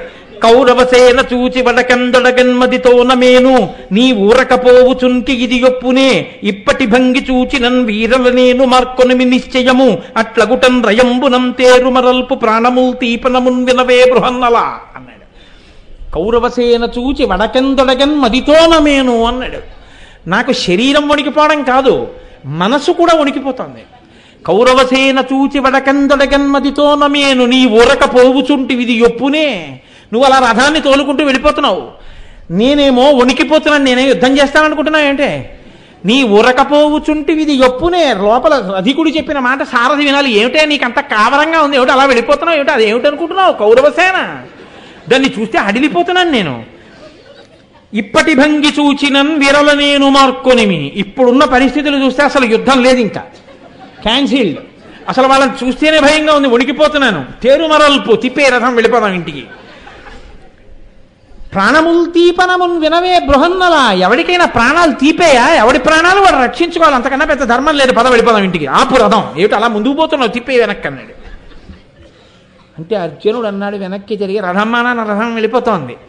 ఆయన అన్నాడు వెనక్కి తిరిగి, అసదృశలీల బొల్చురధికావలి మీద జనంగ విర్రినే ముసలక యామిషంబుకొని మార్గము పట్టిన తుచ్చ సైన్యమున్ వెసజని ముట్టి గోధనము వేగమరల్తముగాక ఇమ్మెయిం పశులటు పోవగా మరలబాడియ నీకు నరేంద్రనందన. అయ్యయ్యో ఉత్తర కుమార, ఇలాంటి మాటలు ఎవరైనా అంటారా లోకంలో? కట్టుకున్నటువంటి బంగారు కవచం పిట్లిపోయి ముక్కలైపోయి బాణాలు శరీరంలో గుచ్చుకుపోయి నెత్తురు ఓడిపోతున్నా ధనస్సు విడిచిపెట్టకుండా బాణములు విడిచిపెట్టినటువంటి వాడిని యోధానయోధుడు అని లోకం కీర్తిస్తుంది. పోన్లేవయ్యా, కౌరవ సైన్యంతో యుద్ధం చేయకపోతే మానేయి. అదిగో కౌరవ సైన్యంలో అతి అల్పులైనటువంటి తుచ్చ సైన్యం, చిన్ని చిన్ని సైనికులు, వాళ్ళు ఆవులు తోలుకుపోతున్నారు. వాళ్ళ మీద ఈ 2 బాణాలు, ఆవులు తోలుకుని వెళ్ళిపోదాం. నువ్వు కౌరవ సైన్యం జోలికి వెళ్ళద్దు, వాళ్ళ జోలు వద్దు మనకి. వాళ్ళ మీద వెయ్యి, ఆవులు తోలుకుపోదాం. ఆవులను వదిలేసి వెళ్ళిపోతే ఎంత అమర్యాదగా ఉంటుందయ్యా, బాగుండదయ్యా, నా మాట వినవయ్యా అని అంతిపురంబులోన కల అంగనులెల్లను నెమ్మనంబులన్ సంతసమంతగా పశుల జీయన తెచ్చదనంచబూని నీవెంతయు మేటివై అరదమెక్కి రయంబున వచ్చి ఇచ్చటం దంతి తురంగ సద్భట కదంబును చూచి కలంగుటొప్పునే. అక్కడేమో అంతఃపురంలో బయలుదేరేటప్పుడు ఆడవాళ్ళందరినీ చూసి భీష్ముడిని చంపేస్తాను, ద్రోణుడిని చంపేస్తాను, తలపాగలు కోసేస్తాను, బొమ్మపుత్తికలు తెచ్చేస్తాను, ఆవుల్ని మరలు చేస్తాను, నన్ను చూస్తే పడిపోతారు. ఈ సారదేమిటి పేడివాడు, ఇన్ని మాటలు చెప్పావా? ఇక్కడికి వచ్చి ఇంకా అసలు నువ్వు ఎవరెవరో నీకు తెలీదా? నువ్వు అసలు ఆ రథం ఏమిటో, వాళ్ళ పతాకం ఏమిటో, ఆయన ఎలా ఉంటాడో దగ్గర నుంచి చూసావా? నువ్వు అసలు చూడలేదు. ఆ దూరం నుంచి ధూళి ఎక్కడో ఉంది సైన్యం, అంత సైన్యం ఉంది, ఇక్కడి నుంచి పారిపోదామంటావేంటి? అలా పారిపోతే ఎవరిని చూసి పారిపోయి వచ్చావంటే ఏం చెప్తావు? అసలు నువ్వు దగ్గరికి వెళ్ళింది లేదుగా, ఎవరిని చూడలేదుగా. అదేమిటయా, ఎంత అమర్యాదగా ఉంటుందయ్యా? ఏం చూసి పారిపోయి వచ్చావంటే ఏనుగుల్ని గుర్రాలని అవన్నీ చూశాను, చాలా కనపడ్డాయి, పారిపోయి వచ్చానని చెప్తావా? అప్పుడు నవ్వరయ్యా అంతఃపురంలో వాళ్ళు. మరి ఇన్ని మాటలు చెప్పాడు, ఏనుగుల్ని గుర్రాలని చూసి పారిపోయి వచ్చేసాడు ఏమిటి ఉత్తర కుమారుడు అంటారు. అలా అన్న తర్వాత నీకు మర్యాదగా ఉంటుందా రాజకుమారుడివి? నా మాట నమ్మవయ్యా, వద్దయ్యా, రావయ్యా అని రథం తోలుతున్నాడు. రథం తోలుతుంటే ఉత్తరుడు అన్నాడు, దవ్వుల విరిగిన బౌరులు నవ్వుదురటే మేలు మేలు నను నాగకు నీ క్రొవ్వరుగదేని తలవడు ఎవిరి జవితేని ఎనుచు నెత్తిన భీతిన్. ఏంటన్నావు? నవ్వుతారా? నవ్వితే నవ్వని వాళ్ళ పళ్ళు బయటకు వస్తాయి. నాకే నా ప్రాణాలు నేను రక్షించుకోవద్దు?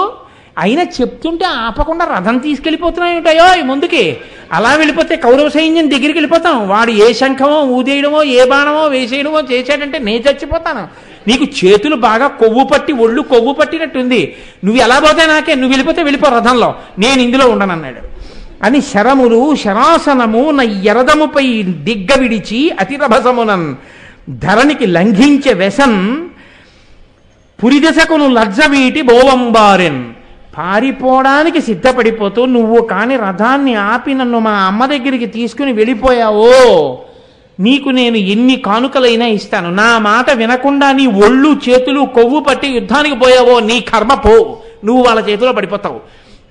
నేను మాత్రం ఇంకా యుద్ధానికి రానని ఆ కట్టుకున్నటువంటి ఆ బాణతూణీరాలు తీసి రథంలోకి విసిరేశాడు, ఆ ధనస్సు తీసి విసిరేశాడు. వెళ్ళిపోతున్నటువంటి రథంలోంచి కిందకి దూకేసి పురం వైపుకి వెనక్కి తిరిగి పారిపోతున్నాడు. పారిపోతుంటే అప్పుడు చూశాడు అర్జునుడు, అయ్యో దీకు పారిపోతున్నాడు వెనక్కి అని చెప్పి రథం ఆపాడు. రథం ఆపి ఆయన కూడా రథం దిగి ఆయన వెనకాతల పరిగెడుతున్నాడు. ఆ పరిగెత్తేటప్పుడు చిన్నపిల్లలు చూడండి, ఇలా పరిగెత్తి ఇలా పరిగెత్తి ఇలా పరిగెత్తి దాని చాటుకెళ్ళి దీని చాటుకెళ్ళి తప్పుకుంటారు. అలా ఎక్కడ అర్జునుడు తన్ని పట్టేసుకుని యుద్ధానికి తీసుకెళ్ళిపోతాడో దొరకకుండా పరిగెడుతున్నాడు. పరిగెడుతూ చెప్తున్నాడు పైగా ఏమని, నువ్వు నాతోడి ప్రేముడింగడు నాతురయ్య ఎదురు చూచు అంబకు చేత ప్రీతిగజని ఆ యమబొడసూతున్ పోనీ గాదే విశుద్ధ చరిత్ర.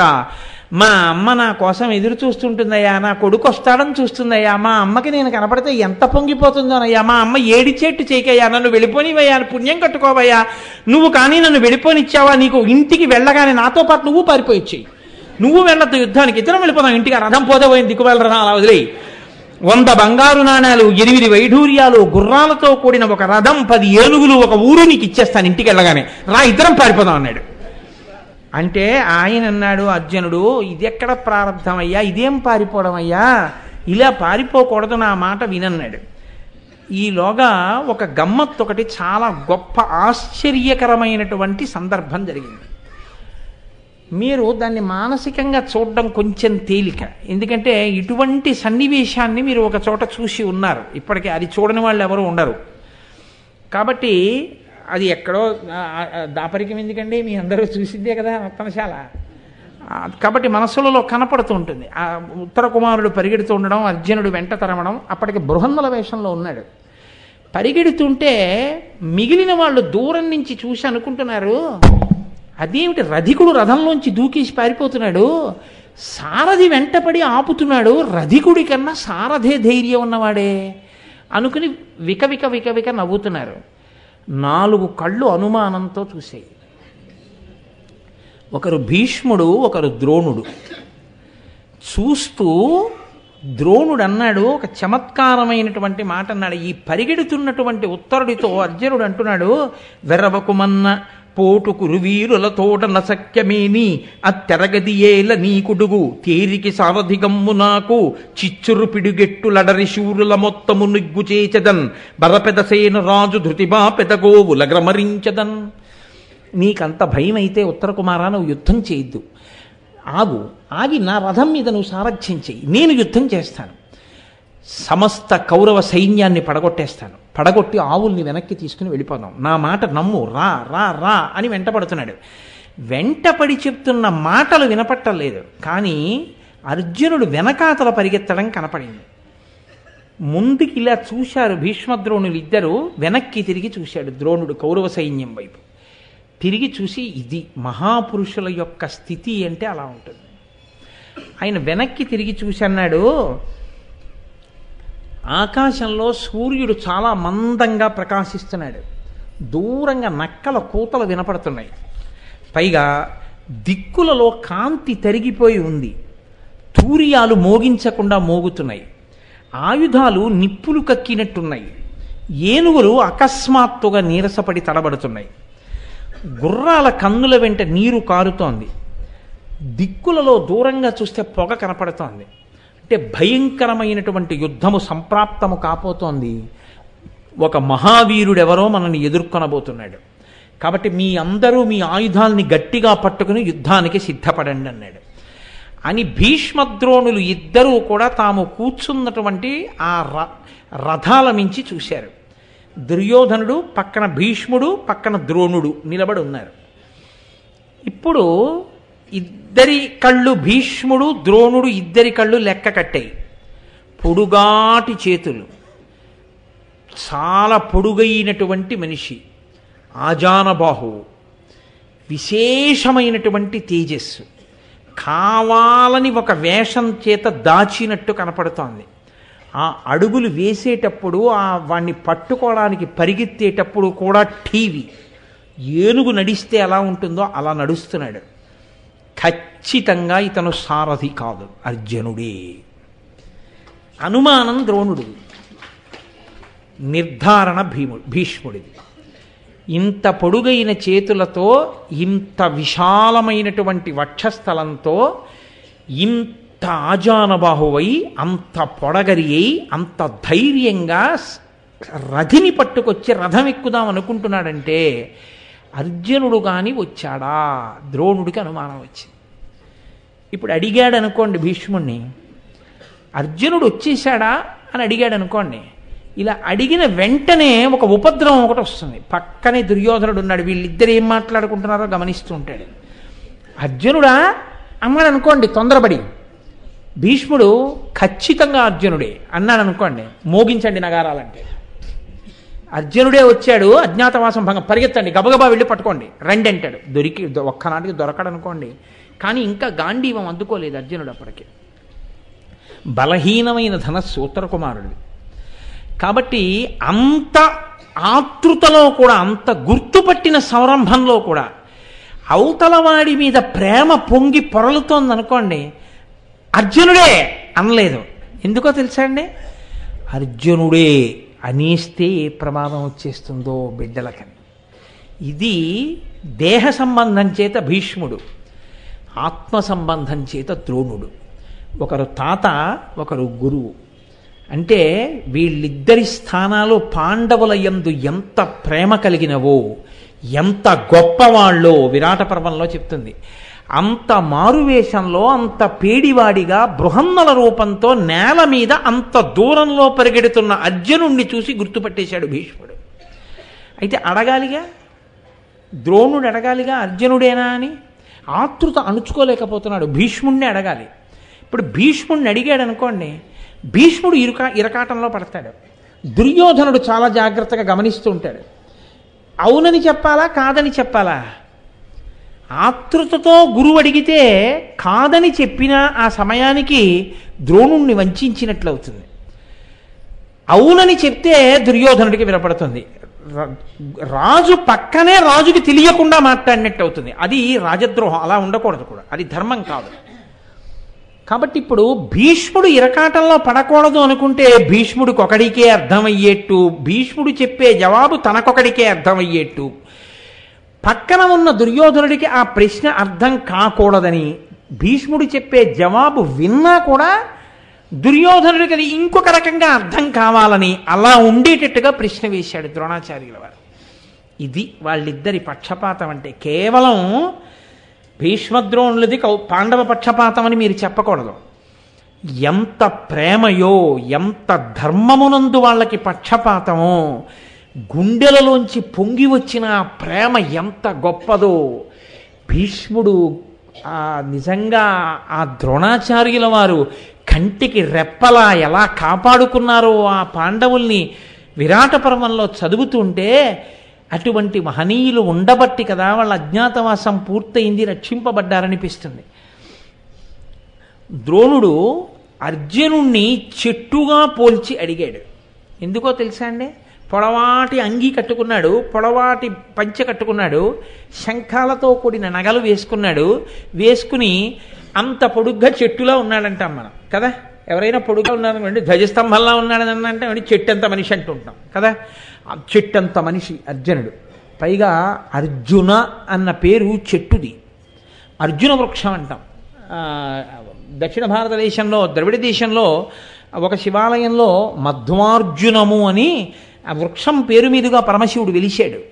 అందుకని అర్జున వృక్షం అంటారు. అందుకని చెట్టంత మనిషి కాబట్టి చెట్టు మనిషి అని పేరు పెట్టి అర్జునుడు అనకుండా చెట్టు పేరు మీద పెట్టి అడిగాడు. అర్జునుడా అని అడగడానికి ఎవరా చెట్టు మనిషి అన్నట్టు అడిగాడు ద్రోణుడు. చెట్టు మనిషి అనేటప్పటికీ భీష్ముడికి అర్థమైంది, అర్జునుడే వచ్చేశాడా అని అడుగుతున్నాడు ద్రోణుడు. కానీ దుర్యోధనుడికి అర్థం కాకూడదని అడుగుతున్నాడు. ఎలా అడిగాడో తెలుసా అండి? వెరవరిగాక వీడు కురువీరుల కొన్బొడసూపువాడే అచ్చెరువు ఒక మ్రాని పేరనిట సేరగ వచ్చుచునున్నవాడు అహంకరణమ కాని ఒండొకటి కానడు మూర్తి విశేషమారయన్ సురపతి ఎట్లా వీని మది చొప్పదియొట్లో ఎరుంగనయ్యడు. ఎంత గమ్మత్తుగా అడిగాడో చూడండి. వెరవరిగాక వీడు కురువీరులకున్ పొడచూపువాడే తెలివి తక్కువతనంతో తొందరపడిపోయి ఆదుర్దాతో అహంకారంతో తొందరపడి బయటికి వచ్చేస్తున్నాడు. ఎందుకని? అర్జునుడు అనే పసిగట్టేశాడు ద్రోణుడు. అచ్చెరు ఆశ్చర్యం, చిట్ట చివరికి వచ్చి ఇలా బయటికి వచ్చేస్తాడా? ఒక మ్రాని పేరనిట సేరగా వచ్చుచునున్నవాడు, ఒక చెట్టు పేరు మీద ఒక చెట్టు మనిషి వస్తున్నాడు అన్నాడు. అంటే అర్జున వృక్షం అన్న పేరుతో అర్జునుడు వచ్చేస్తున్నాడు, బయటపడిపోతున్నాడు. అజ్ఞాతవాసం భంగం అయిపోతుంది. బెంగ వెళ్ళగక్కేశాడు భీష్ముడి దగ్గర. ఒక మ్రాని పేరనిట సేరగా వచ్చుచునున్నవాడు, ఒక చెట్టు పేరు మీద వాడు వస్తున్నాడు. అంటే అర్జున వృక్షం, అర్జునుడు వస్తున్నాడు. అహంకరణమ కాని ఎండొకటి కానడు, అహంకారం తప్ప ఆలోచన లేనిటువంటి బుద్ధిహీనుడు. మూర్తి విశేషమారయన్ సురపతి ఎట్లా, అది చూస్తే తెలిసిపోతోంది దేవేంద్రుడిలా ఉన్నాడు. దేవేంద్రుడు కొడుకు కదండి, ఆత్మావై పుత్రనామాసి, తేజస్సు పసిగట్టాడు గురువు. వీని మది చొప్పదియొట్లో ఎరుంగనయ్యడున్. వీడి బుర్రకి ఎలా ఆలోచన వస్తుందో నాకు అర్థం కావట్లేదన్నాడు భీష్ముడి వంక తిరిగి. విన్నాడు దుర్యోధనుడు. ఏమైనా అర్థం అవుతుందా? చెట్టు పేరు మీద మనిషి ఏమిటి, అహంకారంతో వచ్చేస్తున్నాడు, దెబ్బ తింటాడు ఏమనుకుంటున్నాడో, ఇంత బుద్ధి లేనివాడేమిటి, చెట్టు పేరు మీద వాడు వస్తున్నాడు అన్నాడు. అంటే దుర్యోధనుడు ఏమనుకున్నాడంటే, ఇంత సైన్యం ఇక్కడ ఉంది కాబట్టి యుద్ధానికి వెర్రాడు, వెళ్ళిపోతున్న రధికుణ్ణి మళ్ళీ తీసుకొచ్చి ఎక్కించి యుద్ధానికి వస్తున్నాడు పాడైపోవడానికి, ఎవడింత తెగువతో వస్తున్నవాడు, ఎవడికంత అహంకారం అంటున్నాడు ద్రోణుడు అనుకున్నాడు. తప్ప అంతరార్థం ఇంకొకటి, లోపల ఇంకొక భావన పెట్టి భీష్ముడిని అడుగుతున్నాడని గుర్తుపట్టలేకపోయాడు. ఇప్పుడు భీష్ముడు దుర్యోధనుడి వంక చూసి జవాబు చెప్పాడు. అడిగింది ఎవరు? ద్రోణుడు. జవాబు ఎవరికి చెప్తున్నాడు? దుర్యోధనుడికి. ఎందుకో తెలుసా అండి?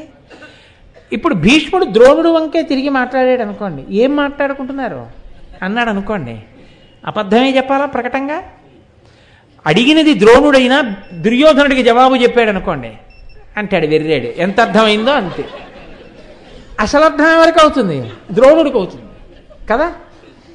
జవాబు ద్రోణుడికి, చెప్పేది దుర్యోధనుడికి. ఇది భీష్ముడు. ద్రోణుడిది కూడా అనుమానం, భీష్ముడిది సత్యం, పసిగట్టేశాడు. ఇప్పుడు చెప్పండి, మహాభారతంలో అత్యంత కీలక పాత్ర పోషించిన వాడెవరు? భీష్ముడు. ఇంతమంది ఎదురుగుండా ఉన్నా, ఎదురుగుండా పరిగెడుతున్నా అర్జునుణ్ణి చూస్తే పసిగడతానన్న వాళ్ళు అర్జునుణ్ణి పసిగట్టలేకపోయారు. ఒక్క భీష్మ ద్రోణులే కనిపెట్టారు. అందుకు కదండి ఆ పేర్లు అంత ప్రఖ్యాతి వహించాయి. ఇప్పటికీ భీష్ముడండి మహానుభావుడు, ఓసారి ఆయన్ని సంప్రదించండి అంటారు. ద్రోణాచార్యుల వారి లాంటి గురువు అండి వాళ్ళకి అంటారు. అంటే కేవలం చెప్పడం కాదు, అంత ప్రేమ. కోడిపెట్ట తన రెక్కల కింద పిల్లల్ని పెట్టి కాపాడుకున్నట్టు తన శిష్యుల్ని అంత రక్షణ చేసుకుంటూ వాళ్ళ మీద ప్రేమతో ప్రవర్తించి వాళ్ళ అభ్యున్నతి కొరకు వెంపర్లాడేటటువంటి స్వభావం ఉన్నవాడు ద్రోణుడు. కాబట్టి ఇప్పుడు ద్రోణుడి వైపు తిరగకుండా దుర్యోధనుడి వైపు తిరిగి మాట్లాడుతున్నాడు భీష్ముడు. తలపగ రిపులకు ఇమ్మగు కొలది గడిచి వచ్చి తిమి అకుంఠిత బాహాబలము నెరపదరి అయ్యను చిలింపవలదింక మనము శత్రుల వలనన్. ఎంత గమ్మత్తుగా మాట్లాడుతున్నాడో చూడండి. దుర్యోధనుడికి ఏమైనా అర్థం అవుతోందంటే ఆయన అన్నది ఎలా అర్థమైందో ఈయన అన్నది అలా అర్థం అవుతోంది. అవి వెర్రాడు, ఎవడు అలా వచ్చేస్తున్నాడు? చెట్టు లాంటి మనిషి, అంత అహంకారమా? ఏదో దేవేంద్రుల్లో ఉన్నాడు. అంటే యుద్ధం చేయడానికి ఏం దేవేంద్రుడు అనుకుంటున్నాడా అన్నట్లు అర్థమైంది. ఈయన ఎంత గొప్పగా మాట్లాడాడో చూడండి. దుర్యోధనుడి వంక తిరిగి తలపగ రిపులకు ఇమ్మగు కొలది గడచి వచ్చి తిమి, శత్రువులకి అనుకూలమైనటువంటి కాలమేదో ఆ కాలము దాటిపోయి వచ్చాం అన్నాడు. అంటే దుర్యోధనుడికి ఏమని అర్థం అవుతోంది? విరాట్ రాజు తన సైన్యం అంతటితో దక్షిణ గోగ్రహణానికి వెళ్ళిపోయాడు, ఇప్పుడు లేడు. ఇప్పుడు ఈ సమయంలో ఈ కాలంలో మనం ఇందులోకి వచ్చినప్పుడు వాళ్ళు లోపల లేరు, కాబట్టి అనుకూలమైన కాలంలో మనం లోపలికి వచ్చాం. ద్రోణుడికి ఏమర్థం అవుతోంది? పాండవులకు శత్రువులైనటువంటి కౌరవులకి అనుకూలమైన సమయం పూర్తయిపోయింది, ఏడాది అజ్ఞాతవాసం అయిపోయింది కాబట్టి బయటకు వచ్చాడు. అకుంఠిత మహాబలము నెరపదరి అయ్యను. ఇప్పుడు కాలం కలిసి వచ్చింది కాబట్టి మన మహాబలం చూపించాలి శత్రువుల మీద, నిజంగా ఎవడైనా ఎదురుగుండా వస్తుంటే. ఇది దుర్యోధనుడికి అర్థమైంది. అజ్ఞాతవాస కాలం అయిపోయింది కాబట్టి ఇప్పుడు తన మహాబలం పైకి ప్రకటన చెయ్యాలి. తాను ఇన్నాళ్ల నుంచి ఓర్చుకుని ఉన్నాడు, వచ్చి తన శస్త్రాస్త్ర నైపుణ్యంతో కౌరవుల పీచమణిచి వెళ్ళాలి. వచ్చేస్తున్నాడు అర్జునుడు. అందుకని ద్రోణాచార్య భయపడకండి, అయిపోయింది కాలం. ఇది ద్రోణాచార్యుడికి అర్థమవుతోంది. చిలింపవలదింక మనం భయపడవలసిన అవసరం లేదు గురువుగారు, వచ్చేసినా సరే నిర్ధారణగా అజ్ఞాతవాసం పూర్తయిపోయింది, ఏం భయం లేదు, అర్జునుడు బయటికి రావచ్చు.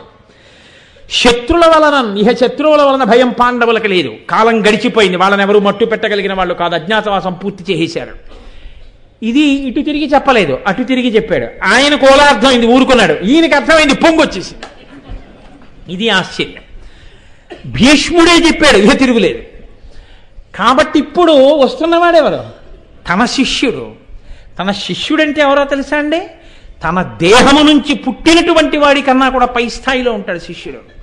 అందుకే గురువుగారి శరీరం పడిపోతే గురువుగారి పేరు మీద పిండ ప్రదానం చెయ్యడానికి యోగ్యత ఎవరికి ఉంది అంటే ఒక్క గురువుగారి దగ్గర మంత్రోపదేశం తీసుకున్న శిష్యులకు మాత్రమే ఉంటుంది. శిష్యుడు తనూభవుడితో సమానం, తనూభవుడి కన్నా ఎక్కువ. ఆయన శరీరంకి పుట్టినటువంటి కొడుకు ఎంతటి వాడో అంతకన్నా గొప్పవాడు శిష్యుడు. అందుకే శిష్యుల వలన గురువుగారికి మర్యాద వస్తుంది, శిష్యుల వలన గురువుగారు కీర్తి పొందుతాడు. తన కొడుకు గురించి చెప్పిన కన్నా తన శిష్యుడి గురించి లోకం గొప్పగా చెప్పుకుంటుంటే మురిసిపోయి సంతోషించి నా శిష్యుడికి ఏవి దృష్టి దోషం కలగకూడదని గురువుగారు ప్రార్థన చేస్తాడు ఈశ్వరుణ్ణి. అది గురు శిష్య సంబంధం అంటే. సనాతన ధర్మంలో గురువు అంటే అంత ప్రేమ కలిగినటువంటి వాడు. కాబట్టి ఇప్పుడు ద్రోణుడు ఇంకా లోపల ఆనందం పట్టలేకపోయాడు. అయితే అజ్ఞాతవాస కాలం దాటిపోయింది, వచ్చేస్తున్నాడు నా శిష్యుడు. ఇక నా శిష్యుడు వచ్చి నా కళ్ళెదుట నిలబడతాడు. ఎవరు నా శిష్యుడి ముందు నిలబడగలిగిన వాడు? ఇప్పుడు ఆనందంతో ఆగలేకపోయాడు. పక్కన దుర్యోధనుడు విన్ని ఆ సంతోషంతో అన్నాడు, సింగంబాకటితో గుహంతరమునందేర్పాటుమయ్యుండి మాతంగ స్ఫూర్జిత యూధ దర్శన సముద్యక్రోధమై వచ్చునూజన్ కాంతార నివాస సఖిన్నమతి అస్మత్సేనపై వీడె వచ్చం కుంతీసుత మధ్యముండు సమరస్థేమాభిరామాకృతిన్. వచ్చేస్తున్నాడయా సింగం బాకటితో గుహంతరమునందేర్పాటుమయ్యుండి, చాలా కాలం ఆకలితో బయటికి రాకుండా గుహలో ఉండిపోయినటువంటి సింహం మంచి ఆకలితో గుహ బయటికి వచ్చేటప్పటికి ఏనుగుల మంద కనపడితే ఎలా వచ్చి మీద పడిపోతుందో అలా పడిపోవడానికి సిద్ధంగా నా శిష్యుడు కుంతీసుత మధ్యముండు, కుంతీదేవి కుమారులలో మధ్యవాడు, ధర్మజ, భీమ, అర్జున, నకుల, సహదేవులు. కాబట్టి కుంతీదేవి తన పుత్రులుగానే భావిస్తుంది. కాబట్టి ఇటు ఇద్దరు అటు ఇద్దరు తీస్తే మధ్యలో పుట్టినటువంటి వాడు నా శిష్యుడు అర్జునుడు వచ్చేస్తున్నాడు. ఆయన వచ్చేస్తే రథం మీద ఈ ఏనుగుల ముందు సింహం లాంటి వడివి నిలబడతాయా? పారిపోతాయి వెనక్కి. అదిగో వచ్చేస్తున్నాడు. వీడే వచ్చన్ కుంతీసుత మధ్యముండు సమరస్థేమాభిరామాకృతిన్. అభిరామాకృతి యుద్ధాన్ని చూసేటప్పటికి పొంగిపోయి ఎలా కొడతాడో చూడండి, ఎలా వేస్తాడో చూడండి బాణాలు. తుత్తునీలై పారిపోతారు వీళ్ళందరూ అన్నాడు. తెల్లబోయారు.